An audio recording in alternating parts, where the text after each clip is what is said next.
ഹരേ Krishna Krishna Krishna Hare ഹരേ Krishna, ഹരേ Hare Krishna, ഹരേ Krishna Krishna, Rama Hare Hare, Rama Rama Hare Rama Hare Hare, ഹരേ Hare ഹരേ Hare, Krishna Krishna, Hare Krishna Hare, Krishna Krishna ഹരേ Hare ഹരേ Hare, Rama Hare ഹരേ Ram, Hare Rama Ram, Rama Rama Hare Hare ഹരേ Hare, ഹരേ Hare Krishna Krishna, Hare Krishna Krishna, Krishna Krishna Krishna Krishna, ഹരേ Hare ഹരേ Hare, ഹരേ Hare Rama Ram, Rama Hare Rama Ram, Rama Hare Hare ഹരേ Hare, ഹരേ Hare Krishna Krishna, Krishna Krishna Krishna Krishna ഹരേ Krishna, ഹരേ Hare ഹരേ Hare Rama Ram, Rama Rama Hare Hare ഹരേ Hare. वासुदेवाय ओम नमो भगवते वासुदेवाय ओम नमो भगवते वासुदेवाय ओम अज्ञानतिमिरान्धस्य ज्ञानाञ्जनशलाकया चक्षुरुन्मीलितं येन तस्मै श्रीगुरवे नमः। श्रीचैतन्यमनोभीष्टं स्थापितं येन भूतले स्वयं रूपकदा मह्यं ददाति स्वपदान्तिकम् वन्देऽहं श्रीगुरो श्रीयुतपदकमलं श्रीगुरून् वैष्णवांश्च श्रीरूपं साग्रजातं सहगणरघुनाथान्वितं तं सजीवम् साद्वैतं सावधूतं परिजनसहितं कृष्णचैतन्यदेवं श्रीराधा कृष्णपादान् सहगणललिता श्रीविशाखान्वितांश्च हे कृष्णा करुणा सिन्धो दीनबन्धो जगत्पते गोपेश गोपिकान्त राधाकान्त नमोऽस्तु ते तप्तकाञ्चन गौराङ्गी श्रीराधे वृन्दावनेश्वरी वृषभानुसुते देवी प्रणमामि हरिप्रिये। जय श्री कृष्णा चैतन्य प्रभु नित्यानंद श्री अद्वैत गदाधर श्रीवासादि गौर भक्तवृंद। हरे कृष्ण कृष्ण कृष्ण हरे हरे हरे राम राम राम हरे हरे। श्री श्री राधा गोविंद की जय। श्रील प्रभुपाद की जय। गुरु महाराज की जय। हरे कृष्ण ഹരേ കൃഷ്ണ മാതാജി. ഹരേ കൃഷ്ണ എല്ലാവർക്കും മാതാജി. ഹരേ ഹരേ കൃഷ്ണ കൃഷ്ണ മാതാജി. എല്ലാവർക്കും Hare Krishna പ്രണാമം. Mataji, Hare ഹരേ Krishna. കൃഷ്ണ. നിങ്ങൾ കുറച്ച് പേര് മാത്രമാണ് എപ്പോഴും വീഡിയോ ഓൺ ചെയ്തിട്ടിരിക്കണേ. അത് കാരണം നല്ല ഫെമിലിയർ ആണ് നിങ്ങളെയൊക്കെ. മറ്റുള്ളവരൊക്കെ ബ്ലാക്ക് ബോക്സ് ആണ്. ഇരിക്കട്ടെ അവിടെ അങ്ങനെ അല്ലേ? ഓക്കെ. അതെ, അതെ, അവിടെ ഇരിക്കട്ടെ. ഹരേ കൃഷ്ണ. ഹരേ കൃഷ്ണ. അപ്പൊ ഞാൻ നമ്മള് ഇടയ്ക്ക് ഓഫാക്കും. പെയിന്റിങ് പണി നടക്കണ്ടേ, അവരെന്തെങ്കിലും വിളിക്കുമ്പോ എണീച്ച് ഓടും. അപ്പൊ ഓഫാക്കിട്ട് പോകും. ഹരേ കൃഷ്ണ. അപ്പോൾ ശ്രീ ശ്രീ രാധാ ഗോവിന്ദ് ടെമ്പിൾ ഇസ്കോൺ മാംഗ്ലൂരിൽ നിന്നുള്ള ഭഗവത്ഗീത പഠന ക്ലാസ്സിലേക്ക് എല്ലാവർക്കും സ്വാഗതം. നമ്മൾ 46 ശ്ലോകമാണ് കണ്ടത് അല്ലെ? അപ്പൊ കർമ്മം ചെയ്ത് ആ ഫലം കിട്ടുന്ന സന്തോഷങ്ങള് ക്ഷണികമാണ് അല്ലെ? ലൗകികതയില് കർമ്മം ചെയ്ത് ജീവിച്ചാല് എങ്ങനെയാ ഈശ്വരനെ ലഭിക്കുക അല്ലെ? ആഗ്രഹങ്ങളുടെ പിന്നാലെ കിട്ടും തോറും ആഗ്രഹങ്ങൾ കൂടിയാണ് വരിക അല്ലെ? അങ്ങനെ ഭൗതികതയിൽ നമ്മൾ ഇങ്ങനെ മുങ്ങിത്താണുകൊണ്ട് ഇങ്ങനെ ജീവിച്ചു പോകേണ്ടതായിട്ടാണ് വരിക. അപ്പൊ നമ്മൾ അതിൽ നിന്നൊക്കെ മാറണം. നമ്മൾ കർമ്മം ചെയ്യണം, ഒപ്പം ഈശ്വര ചിന്തയിൽ ഇരിക്കുകയും വേണം. അപ്പൊ അടുത്ത ശ്ലോകത്തിൽ നമ്മൾ കാണാൻ പോകുന്നത് കർമ്മയോഗ രഹസ്യം, അതാണ് വെളിപ്പെടുത്തുന്നത്. മർമ്മപ്രധാനമായിട്ടുള്ള ശ്ലോകമാണ് നമ്മൾ 47ാമത്തെ ശ്ലോകം നമ്മൾ കാണാൻ പോകുന്നത്. നമുക്ക് പോകാം ശ്ലോകത്തിലേക്ക്. ഹരേ കൃഷ്ണ.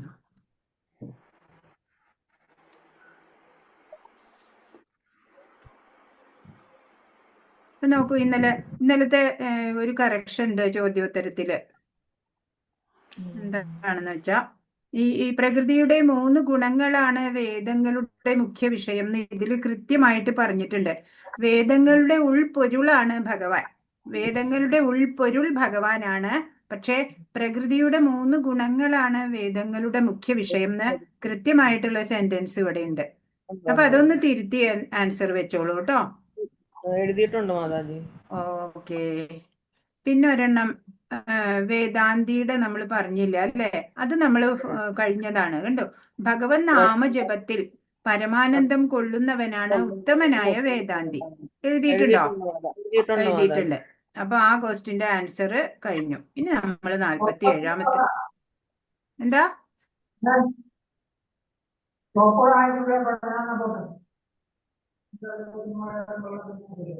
ഹരേ കൃഷ്ണ. അപ്പൊ നമ്മള് പോകുന്നത് 47ാമത്തെ ഒരു സൂത്രവാക്യാണ്. കർമ്മം ചെയ്തുകൊണ്ട് എന്നാൽ ഒന്നിലും ആസക്തി ഇല്ലാതെ ഈശ്വരനിൽ മനസ്സുറപ്പിച്ചുകൊണ്ട് എങ്ങനെ ജീവിക്കാം എന്ന് നമുക്ക് പറഞ്ഞു തരുന്ന ആ കർമ്മയോഗ രഹസ്യത്തിന്, ആ സൂത്രവാക്യത്തിനെയാണ് ഈ ശ്ലോകത്തിലൂടെ നമുക്ക് പറഞ്ഞു തരുന്നത്. ധന്യമായിട്ടുള്ള ശ്ലോകമാണ് 47ാമത്തെ ശ്ലോകം. കർമ്മണ്യേവാധികാരസ്തേ മാ ഫലേഷു കഥാചന മാ കർമ്മഫലഹേതുർഭൂർമാ മാ തേ സംഗോസ്ത്വകർമ്മണി.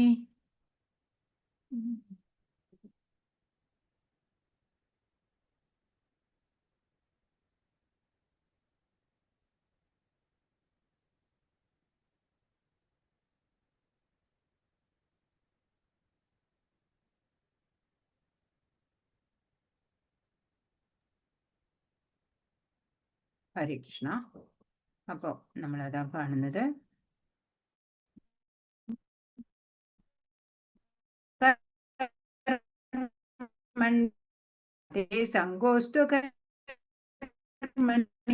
സ്വന്തം നിയത കർമ്മം നിർവഹിക്കാനേ നിനക്ക് അധികാരമുള്ളൂ. ഭഗവാൻ പറഞ്ഞു കൊടുക്കുകയാണ്, അർജുന, നിനക്ക് നിന്റെ ആ കർമ്മം ഉണ്ടല്ലോ, സ്വധർമ്മം, ആ നിയതമായിട്ടുള്ള കർമ്മം, അത് നിർവഹിക്കാൻ മാത്രമുള്ള അധികാരം മാത്രമേ നിനക്കുള്ളൂ. കർമ്മഫലങ്ങളിൽ യാതൊരു അധികാരവുമില്ല. കർമ്മത്തിൽ നിന്നുളവാകുന്ന ഫലങ്ങളുടെ ഹേതു താനാണെന്ന് കരുതേണ്ട. കർമ്മഫലം ലഭിക്കുന്നത് എന്ത് കാരണത്താലാണ്? സ്വയം നമ്മുടെ സ്വന്തം കഴിവുകൊണ്ടല്ല. സ്വകർത്തവ്യം അനുഷ്ഠിക്കാതെ ഒഴിയാൻ ആഗ്രഹിക്കുകയുമരുത്. അപ്പൊ പറയാണ്, നിനക്ക് എന്തിലേ അധികാരമുള്ളൂ? സ്വന്തം കർമ്മം നിർവഹിക്കാൻ അധികാരമുണ്ട്. കർമ്മഫലത്തിൽ നിനക്കൊരു അവകാശവും ഇല്ല. കർമ്മത്തിൽ നിന്നുളവാകുന്ന ആ ഫലത്തിന്റെ ഹേതു നീ അല്ലതാനും. പക്ഷേ സ്വകർത്തവ്യം അനുഷ്ഠിക്കാതെ ഒഴിയുകയുമരുത് എന്നുള്ള ആ ഉജ്ജ്വലമായിട്ടുള്ള ആ യോഗരഹസ്യമാണ്, കർമ്മയോഗ രഹസ്യമായിട്ടുള്ള ആ സൂത്രവാക്യാണ് പറഞ്ഞു തരുന്നത്. നമ്മൾ എന്ത് ചെയ്യണം? കർമ്മം നിർവഹിക്കുക, അല്ലെ? ഫലം ഇച്ഛിക്കണ്ട. ഫലം ഭഗവാനാണ് അല്ലെ തരുന്നത്. അപ്പോ കർമ്മം ചെയ്യാനുള്ള അധികാരം മാത്രമേ നമുക്ക് ഓരോരുത്തർക്കും ഉള്ളൂ. ഫലം ആഗ്രഹിക്കാനുള്ള അധികാരം നമുക്കില്ല എന്നുള്ളതാണ്. 3 വിഷയങ്ങളാണ് ഇവിടെ പ്രതിപാദിക്കുന്നത്. വിധിക്കപ്പെട്ട കർമ്മം, അല്ലെ? സ്വധർമ്മം എന്ന് പറയുന്നത് ഓരോരുത്തർക്കും ഉണ്ടാവും. സ്വേച്ഛാനുസൃതമായ കർമ്മം എന്ന് പറഞ്ഞാൽ ഇഷ്ട അനുസരിച്ച് കർമ്മം, കർമ്മത്തിൽ നിന്ന് ഒഴിയല് എന്ന് വെച്ചാൽ കർമ്മം ചെയ്യാതെ ഒഴിഞ്ഞു പോവുക, അല്ലേ? ഫലാകാംക്ഷ കൂടാതെ അനുഷ്ഠിക്കുന്നതാണ് സത്വഗുണത്തിലുള്ള പ്രവൃത്തി. എങ്ങനെ വേണം? നമ്മുടെ കർത്തവ്യമാണെന്ന് കരുതിയിട്ട് നമ്മൾ സ്വധർമ്മം ഫലകാംക്ഷ ഇല്ലാതെ അനുഷ്ഠിക്കുക. അതാണ് നല്ലതായിട്ടുള്ള പ്രവൃത്തി, സത്വഗുണത്തിലുള്ള പ്രവൃത്തി. ഫലം ഉദ്ദേശിച്ച് ചെയ്യുന്നവ ബന്ധനഹേതുവായി തീരുന്നത് കൊണ്ട് മംഗളകരമല്ല. വിധിക്കപ്പെട്ട കർമ്മങ്ങൾ അനാസക്തിപൂർവം നിർവഹിക്കപ്പെട്ടാൽ അതൊരാളെ മുക്തിമാർഗത്തിലേക്ക് എത്തിക്കുന്നു. ഒരാഗ്രഹവുമില്ല, ഫലത്തിൽ ഇച്ഛയില്ലാതെ ഓരോ വിധിക്കപ്പെട്ട കർമ്മങ്ങൾ ഓരോന്നും ചെയ്യുകയാണെങ്കിൽ ആ വ്യക്തി മുക്തിമാർഗത്തിലേക്ക് എത്തും എന്ന് ഭഗവാൻ ഇവിടെ പറയാണ്. ഫലത്തിൽ ആഗ്രഹിക്കാതെ സ്വധർമ്മം ഈശ്വരാർപ്പണമായിട്ട് ചെയ്യുക. നമുക്ക് അർഹതയുള്ളത് വന്നു ചേരുക തന്നെ ചെയ്യും എന്നുള്ളതാണ്. കർമ്മം ആനന്ദമാക്കിയിട്ട് ആത്മാവാണ് എന്നുള്ള ആ ഭാവത്തോടെ, ആ ആത്മാ സംതൃപ്തിയോടെ ജീവിക്കുക. ആ കർമ്മഭാവമാണ്. 3 തരം കർമ്മങ്ങൾ ഉണ്ടെന്ന് നമ്മൾ മുമ്പ് പഠിച്ചു, അല്ലെ? കർമ്മം, വികർമ്മം, അകർമ്മം. അകർമ്മമാണ് ശ്രേഷ്ഠമായത്. അകർമ്മം എന്നുള്ളത് ഭഗവത് സേവനം ആണ്. ഭഗവാനിൽ മനസ്സ് ഊന്നിക്കൊണ്ട് ചെയ്യുന്ന കർമ്മം എല്ലാം അകർമ്മമാണ്. അത് ബന്ധന ഹേതുവായിട്ട് തീരില്ല. അപ്പോ അകർമ്മമായിട്ട് ചെയ്യുക നമ്മളെല്ലാതും. ഒരിക്കല് സിന്ധു രാജ്യത്ത് സഞ്ജയൻ എന്നുള്ള രാജാവ് യുദ്ധത്തിൽ നിന്ന്, ഈ ഇവിടെ പറയുന്ന സഞ്ജയൻ അല്ലാട്ടോ, വേറൊരു സഞ്ജയൻ ഉണ്ടായിരുന്നു. യുദ്ധത്തിൽ നിന്ന് പിന്മാറി ഓടി വന്നു. എന്നിട്ട് കൊട്ടാരത്തിൽ ഇരിക്കുകയാണ്. ആ സഞ്ജയൻ എന്നുള്ള രാജാവിന്റെ അമ്മ ചോദിക്കുകയാണ്, വിദുല എന്നാണ് അമ്മയുടെ പേര്. അമ്മ ചോദിക്കുകയാണ്, നീ എന്താണ് യുദ്ധം നടന്നുകൊണ്ടിരിക്കുന്ന വേളയിൽ നീ പിന്തിരിഞ്ഞു വന്ന് കൊട്ടാരത്തിൽ വിശ്രമിക്കുന്നത് എന്ന് ചോദിക്കുകയാണ്. അപ്പൊ പറഞ്ഞു, അല്ല, അവിടെ ഏതായാലും യുദ്ധം തോൽവിയുടെ വക്കത്തായി, അതുകൊണ്ട് ഞാൻ ഇങ്ങ് പോന്നതാണ് എന്ന് പറയാം. അപ്പൊ വിദുല അമ്മ പറയാണ്, നീ ചെല്ലു, നീ ചെന്ന് അടരാടൂ, അല്ലെന്നുണ്ടെങ്കിൽ മരണം വരിക്കൂ. അതാണ് ശ്രേയസ്, അല്ലാതെ പിന്തിരിഞ്ഞോടി കൊട്ടാരത്തിൽ അടച്ചിരിക്കുന്നതല്ല എന്ന് പറയാണ്. അതുപോലെ തന്നെയാണ് ശ്രീകൃഷ്ണൻ കുന്തിദേവിയോട് ചോദിക്കുകയാണ് യുദ്ധത്തിന് മുമ്പ് മക്കൾക്ക് എന്തെങ്കിലും സന്ദേശം നൽകാനുണ്ടോ എന്ന് ചോദിച്ച വേളയില് കുന്തിദേവി ഈ ഒരു ഉത്തരാണ് പറഞ്ഞത്. ആ വിതുല എന്നുള്ള അമ്മ എന്താണോ മകനായിട്ടുള്ള സഞ്ജയനോട് മറുപടി പറഞ്ഞത് അത് തന്നെയാണ് എനിക്കിപ്പോഴും പറയാനുള്ളത് എന്ന് കുന്തിദേവി പറയണത്. മക്കളോട് അല്ലെങ്കിൽ ഒത്തുതീർപ്പിന് സന്ധി സംഭാഷണത്തിനൊന്നും നിൽക്കേണ്ട, അവരോട് യുദ്ധം ചെയ്യുക, പടപൊരുതുക, എന്നിട്ട് അടരാടിയിട്ട് ജയിക്കാൻ പറ്റുമെങ്കിൽ ജയിച്ചോളൂ, ഇല്ലെങ്കിൽ അവിടെ മരണം വരിച്ചോളൂ എന്നാണ് കുന്തിദേവി പറയണത്. അപ്പോ സ്വകർമ്മങ്ങള് ഈശ്വര അർപ്പണമായിട്ട് ചെയ്യുമ്പോഴേ അതിന് ബന്ധനം ഉണ്ടാവില്ല. ഫലം ആഗ്രഹിക്കാതെ നമ്മൾ ഭഗവാനിൽ മനസ്സൂന്നിക്കൊണ്ട് എല്ലാ കർമ്മവും ചെയ്യണം, വിധിക്കപ്പെട്ട കർമ്മം ചെയ്യണം. 48 യോഗസ്ഥ കുരു കർമാണി സംഘം ത്യക്ത്വാ ധനഞ്ജയ സിദ്ധ്യോ സമോ ഭൂത്വാ സമത്വം യോഗ ഉച്യതേ. അല്ലയോ അർജുന, ജയാപജയങ്ങളോടുള്ള മമത വെടിഞ്ഞ് സമചിത്തതയോടെ നിന്റെ കർത്തവ്യം അനുഷ്ഠിക്കുക. ഈ സമചിത്തതയാണ് യോഗം എന്ന് പറയുന്നത്. എന്താണത്രേ യോഗം? ജയാപജയങ്ങളോടുള്ള മമത വെടിഞ്ഞ്, ഇപ്പൊ എനിക്ക് ജയിക്കണം, തോൽക്കുവോ എന്നുള്ള ഭയം അങ്ങനെയൊക്കെ ഒന്നും ഇല്ലാതെ, അതിനോടൊന്നും ഒരു മമതയില്ലാതെ സമചിത്തനാവുക, എന്നിട്ട് കർത്തവ്യം അനുഷ്ഠിക്കുക. അങ്ങനെയുള്ള സമചിത്തതയാണ് യോഗം. ഇപ്പൊ കർമ്മയോഗ രഹസ്യം, എങ്ങനെ കർമ്മം ചെയ്യണം, എങ്ങനെ കർമ്മത്തിനെ യോഗമാക്കി മാറ്റാം, അല്ലേ? വെറും കർമ്മമല്ല നമ്മൾ ചെയ്യേണ്ടത്, കർമ്മയോഗത്തിലൂടെയാണ് ഭഗവാനിലേക്ക് അടുക്കുക. സദാ അസ്വസ്ഥങ്ങളായിരിക്കുന്ന ഇന്ദ്രിയങ്ങളെ നിയന്ത്രിക്കുക വഴി മനസ്സിനെ പരമോന്നതനിലേക്ക് ഏകാഗ്രീകരിക്കലാണ് യോഗം. എന്താണ് യോഗം? അസ്വസ്ഥമാണ് അല്ലെ ഇന്ദ്രിയങ്ങള്, ആ ഇന്ദ്രിയങ്ങളെയൊക്കെ നിയന്ത്രണാധീനമാക്കുക, എന്നിട്ട് മനസ്സിനെ പരമോന്നതനിൽ ഏകാഗ്രീകരിക്കുക, ഭഗവാനിൽ മനസ്സൂന്ന, അത് തന്നെയാണ് യോഗം എന്ന് പറയാണ്. കൃഷ്ണന്റെ നിർദ്ദേശങ്ങൾ അനുസരിക്കുക എന്നതാണ് യഥാർത്ഥ യോഗം. അപ്പൊ ഭഗവാൻ പറഞ്ഞു തരുന്നുണ്ട്, എങ്ങനെ കർമ്മം ചെയ്യണം, എങ്ങനെ ഭക്തി ചെയ്യണം, എല്ലാം ഭഗവാൻ പറഞ്ഞു തരുന്നുണ്ട്. ഭഗവാന്റെ നിർദ്ദേശങ്ങൾ അനുസരിക്കുക എന്നുള്ളതാണ് യഥാർത്ഥ യോഗം. ഒന്നുകിൽ കൃഷ്ണന്റെ സേവകനാവുക, അല്ലെങ്കിൽ കൃഷ്ണ ഭക്തന്മാരുടെ സേവകനാവുക. അതാണ് കൃഷ്ണാവബോധത്തോടെ സ്വധർമ്മം നിറവേറ്റാനും യോഗയുക്തനായി പ്രവർത്തിക്കാനുമുള്ള ഒരേ ഒരു വഴി. യോഗയുക്തനായി പ്രവർത്തിക്കണമെങ്കിൽ എന്ത് വേണം? ഒന്നുകിൽ കൃഷ്ണന്റെ സേവകനാവുക, ഭഗവാന് സേവനം ചെയ്യുക, അതല്ലെങ്കിലോ കൃഷ്ണ ഭക്തന്മാരുടെ സേവകനായാലും മതി എന്നാണ് പറയണത്. ഇപ്പൊ കൃഷ്ണാവബോധത്തോടെ സ്വധർമ്മം നിറവേറ്റുക, യോഗയുക്തനായി പ്രവർത്തിക്കുക, അതിനുള്ള ഒരേ ഒരു വഴി എന്താ? കൃഷ്ണ ഭക്തരുടെ സേവകനാവുക, അല്ലെങ്കിൽ കൃഷ്ണന്റെ തന്നെ സേവകനാവുക. ഹരേ കൃഷ്ണ.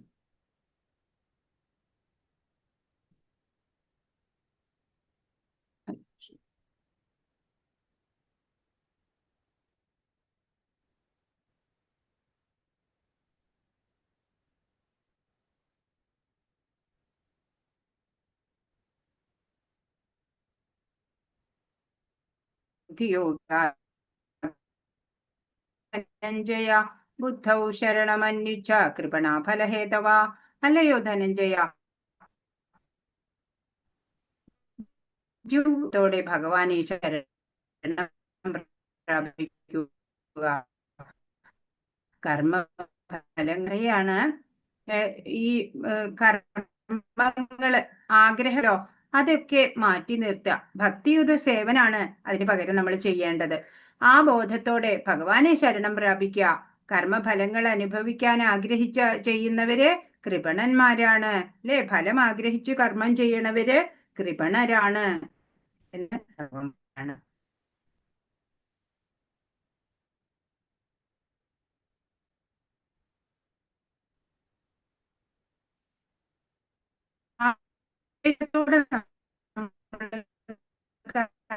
സ്വീകരിക്കുക. ജയപരാജയങ്ങളൊക്കെ ഒരേപോലെ സ്വീകരിക്കുക. സമചിത്തത ഉണ്ടാവുക.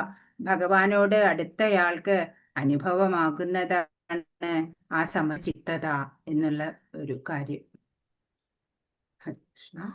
അപ്പൊ ശാന്തമായ മനസ്സിലാണ് അല്ലെ ഈശ്വരനെ തെളിഞ്ഞു കാണാൻ നമുക്ക് സാധിക്കുക. കർമ്മം അത് ആസ്വദിച്ച് ചെയ്യുക, ഭഗവാനിൽ മനസ്സൂന്നിക്കൊണ്ട് ചെയ്യുക, ഫലം ആഗ്രഹിക്കാതെ ചെയ്യുക. ഈശ്വര സാക്ഷാത്കാരം ലക്ഷ്യമായിട്ട് ആക്കിയിട്ടുള്ള കർമ്മം ഉണ്ടല്ലോ, അതാണ് നമുക്ക് സംതൃപ്തിയും സമാധാനവും തരുന്നത്. അല്ലെ? വ്യവസായാത്മിക ബുദ്ധി എന്നൊക്കെ നമ്മൾ പഠിച്ചു അല്ലെ? നിശ്ചയാത്മിക ബുദ്ധി ആയിട്ടുള്ളത്. ഹരേ കൃഷ്ണ.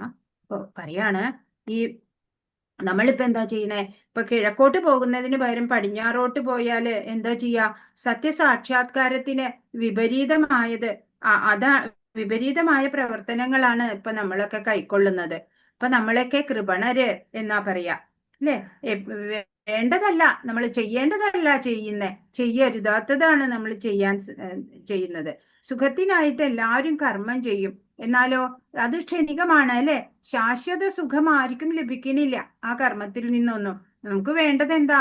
ശാശ്വത സുഖമാണ് വേണ്ടത് അല്ലെ? അതിനെന്ത് വേണം? ഭഗവാന്റെ പ്രസന്നത കൂടിയേ കഴിയുള്ളൂ. തന്റെ മൂലസ്വരൂപം ഭഗവാന്റെ നിത്യമാണെന്ന് മനസ്സിലാക്കിയവർ ബോധത്തോടെയുള്ള കർമ്മത്തിൽ മാത്രം ഏർപ്പെടുന്നു. എന്താണ് മൂലസ്വരൂപം? നമ്മളുടെ എന്താണ്? നമ്മൾ ഭഗവാന്റെ നിത്യദാസരാണ് അല്ലെ? ജീവരെ സ്വരൂപ ഹോയ് കൃഷ്ണരെ നിത്യദാസ എന്നാണ് അല്ലെ? ഇപ്പൊ ഭഗവാൻ കൃഷ്ണന്റെ നിത്യദാസരാണ് നമ്മള്. ഇങ്ങനെ കൃഷ്ണ അവബോധത്തോടെ കർമ്മത്തില് ഏർപ്പെടണം. ഭക്തിയുത സേവനമാണ് ജീവാത്മാക്കളുടെ ശരിയായ പ്രവർത്തന പഥം. ശരിയായ പ്രവർത്തന പഥം എന്താണ്? നമ്മുടെ ഭക്തിയുത സേവനം അല്ലെ? പ്രേമയുത ഭക്തിയുത സേവനം, ഭക്തിപൂർവം ഉള്ള ഭഗവത് സേവനം, അതാണ് ശരിയായ പ്രവർത്തന പഥം. കൃഷ്ണാവബോധപൂർവകമായ പ്രവർത്തനത്തിനു വേണ്ടി സർവശക്തികളും ഉപയോഗിക്കുന്നവർക്ക് ജീവിത വിജയം തീർച്ചയായും കൈവരും. ഹരേ കൃഷ്ണ. 50-ാമത്തെ ശ്ലോകം. ധന്യതയും ശാന്തിയും എങ്ങനെ കൈവരിക്കാം എന്നാണ് ഈ ശ്ലോകത്തിൽ പറയുന്നത്. ബുദ്ധിയുക്തോ ജഹാദീഹ ഉഭേ സുഹൃത ദുഷ്കൃതേ തസ്മാദ് യോഗായ യുജ്യസ്വ യോഗ കർമ്മസു കൗശലം. അറിയാണ്, ഭക്തിഭരിതമായ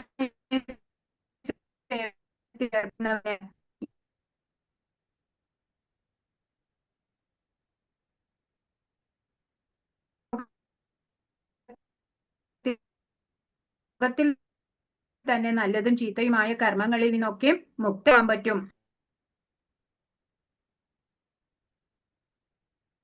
അല്ലയോ എന്നാണ് അല്ലേ ശ്ലോകത്തിൽ പറയണത്. അപ്പൊ ആ കർമ്മകുശലതയോടെ നമ്മുടെ ലക്ഷ്യം എന്താണെന്ന് തിരിച്ചറിയണം അല്ലേ? അങ്ങനെയുള്ളവര് ബുദ്ധിമാന്മാരാണ്, തിരിച്ചറിയുന്നവര്.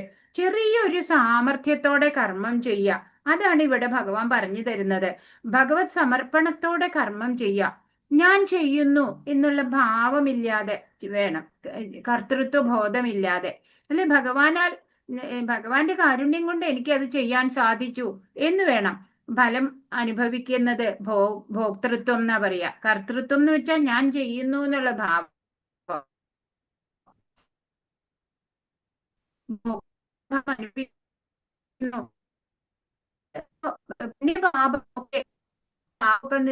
കർത്തൃത്വവും ഭോക്തൃത്വവും ഉണ്ടെങ്കിൽ ആണ് പുണ്യപാപങ്ങൾ ഉണ്ടാവുക. അപ്പൊ ഭഗവാന്റെ കയ്യിൽ ഒരു ആയുധമാണ് ഞാൻ എന്ന് കരുതിയിട്ട് മാത്രം പ്രവർത്തിക്കുക. ഭഗവാനാണ് അല്ലെ എല്ലാം ചെയ്യിക്കുന്നത്. അപ്പൊ ചെറിയൊരു കൗശലം പ്രയോഗിച്ചാല് നമ്മൾ യോഗ ബുദ്ധിയിലേക്ക് എത്തും എന്നുള്ളതാണ്. അപ്പൊ ഈ കർമ്മയോഗ രഹസ്യമാണ് ഈ ശ്ലോകങ്ങളിലൂടെയൊക്കെ ഭഗവാൻ പറയുന്നത്. കർമ്മം ചെയ്യാതിരിക്കാൻ ആർക്കും ആവശ്യമില്ല അല്ലെ? ഇപ്പൊ ഞാൻ ഈശ്വരന്റെ കയ്യിൽ ഒരു ഉപകരണമാണ് എന്നുള്ള ആ സാമർഥ്യത്തോടെ കർമ്മം ചെയ്താല് പുണ്യപാപങ്ങളൊന്നും ഉണ്ടാവില്ല. അങ്ങനെയുള്ളവരാണ് ബുദ്ധിമാന്മാര്. കർമ്മഫല ത്യാഗം ചെയ്യണം. മാത്രല്ല ഒരു ഗുണം കൂടെ ഉണ്ട് അതിന് എന്ന് പറയാണ് അടുത്ത ശ്ലോകം. സർവവിധേനയും കൃഷ്ണ ഭഗവാനെ സ്വയം സമർപ്പണം ചെയ്ത് ജനിമൃതികളുടെയും കർമ്മപ്രതികർമ്മങ്ങളുടെയും ചങ്ങലക്കെട്ടിൽ നിന്ന് മുക്തനാവണം. കർമ്മഫലങ്ങളുടെ ശുദ്ധീകരണത്തിന് ഉതകുന്ന കൃഷ്ണാവബോധത്തോടെ പ്രവർത്തിക്കുവാൻ അർജുനനെ ഭഗവാൻ ഉപദേശിക്കുന്നു. ഇവിടെ എന്താ പറയണത്? ഒരു ഗുണം കൂടെ പറയാണ്. കർമ്മജം ബുദ്ധിയുക്താഹി ഫലം ത്യക്ത്വാ മനിഷിന ജന്മബന്ധ വിനിർമുക്ത പദം ഗച്ഛന്ത്യനാമയം. പുനരഭിജനനം, പുനരഭിമരണം അതുണ്ടാവില്ല ഇങ്ങനെ കർമ്മം ചെയ്താല് എന്നാണ്. ഇപ്രകാരം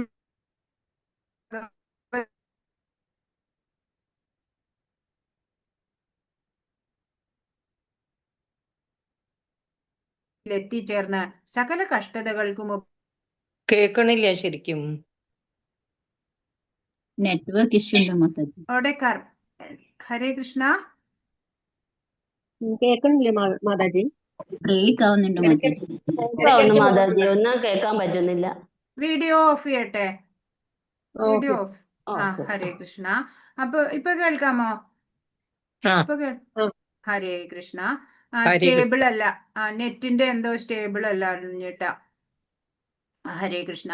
അപ്പോ എന്താണ് ഇവിടെ പറയണത്?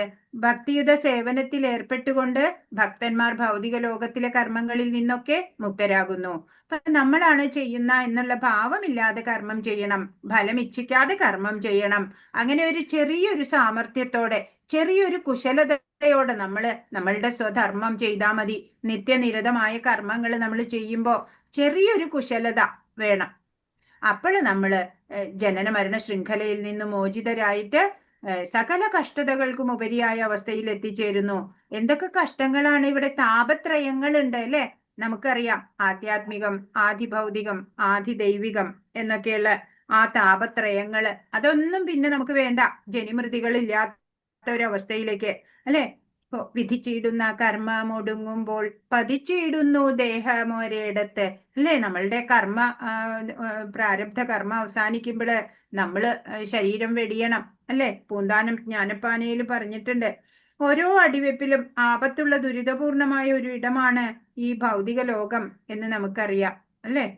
അപ്പോ അജ്ഞത മൂലം അജ്ഞാനികൾ അതൊന്നും മനസ്സിലാക്കാറില്ല. ഭഗവാന്റെ സ്ഥാനത്തെക്കുറിച്ചോ ഒന്നും അവര് മനസ്സിലാക്കില്ല.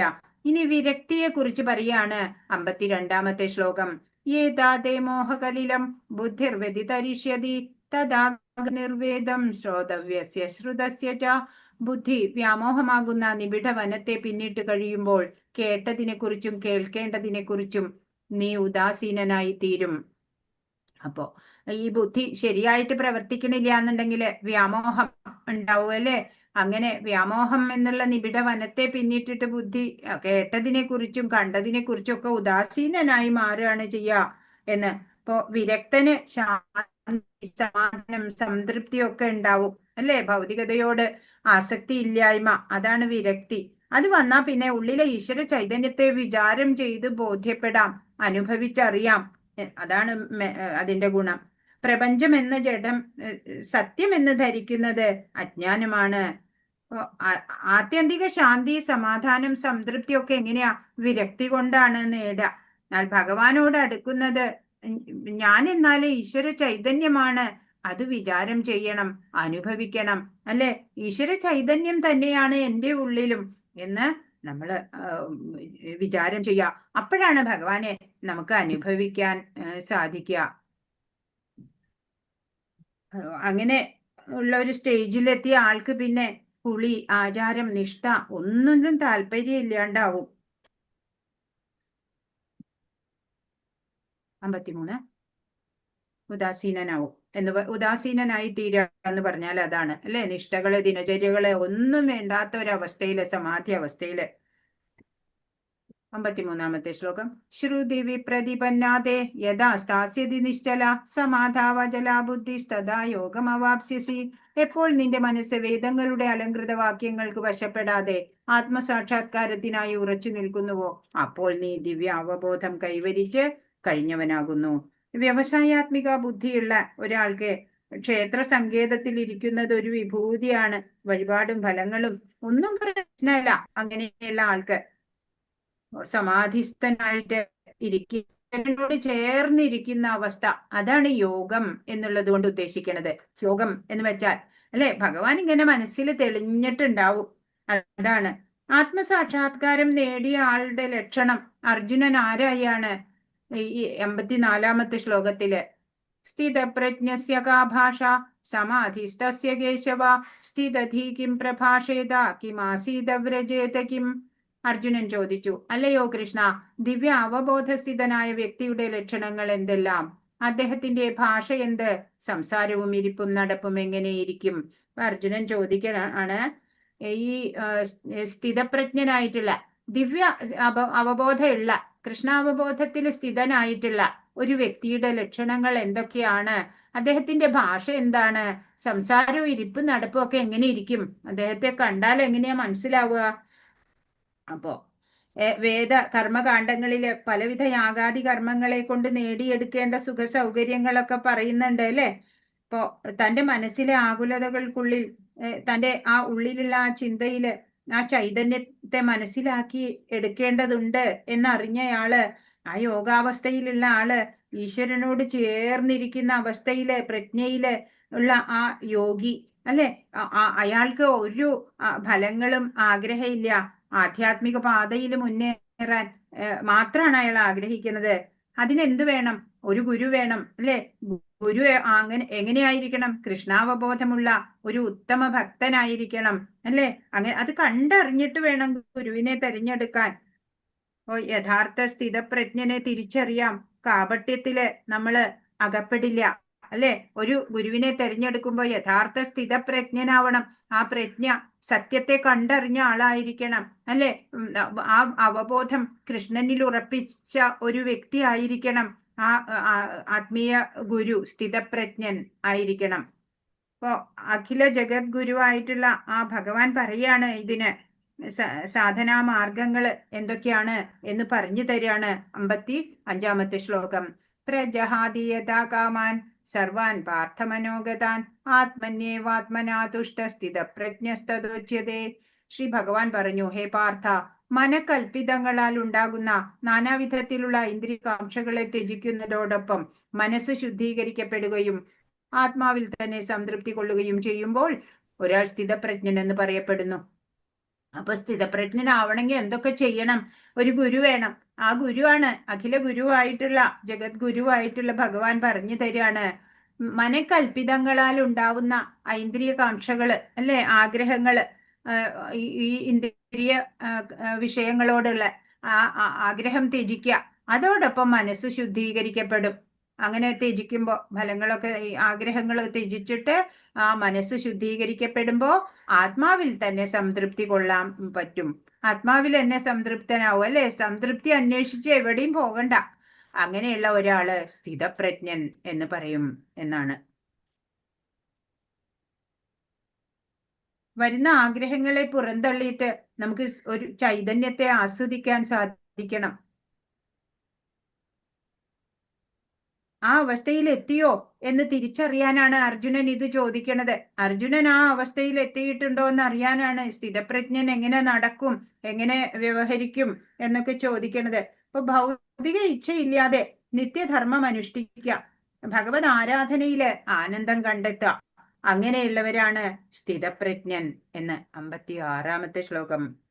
ദുഃഖേഷു അനുഗ്നിഗ്ധമന സുഖേഷു വിഗതസ്പൃഹ വീതരാഗഭയക്രോധ സ്ഥിതിർമുനിരുച്യതേ.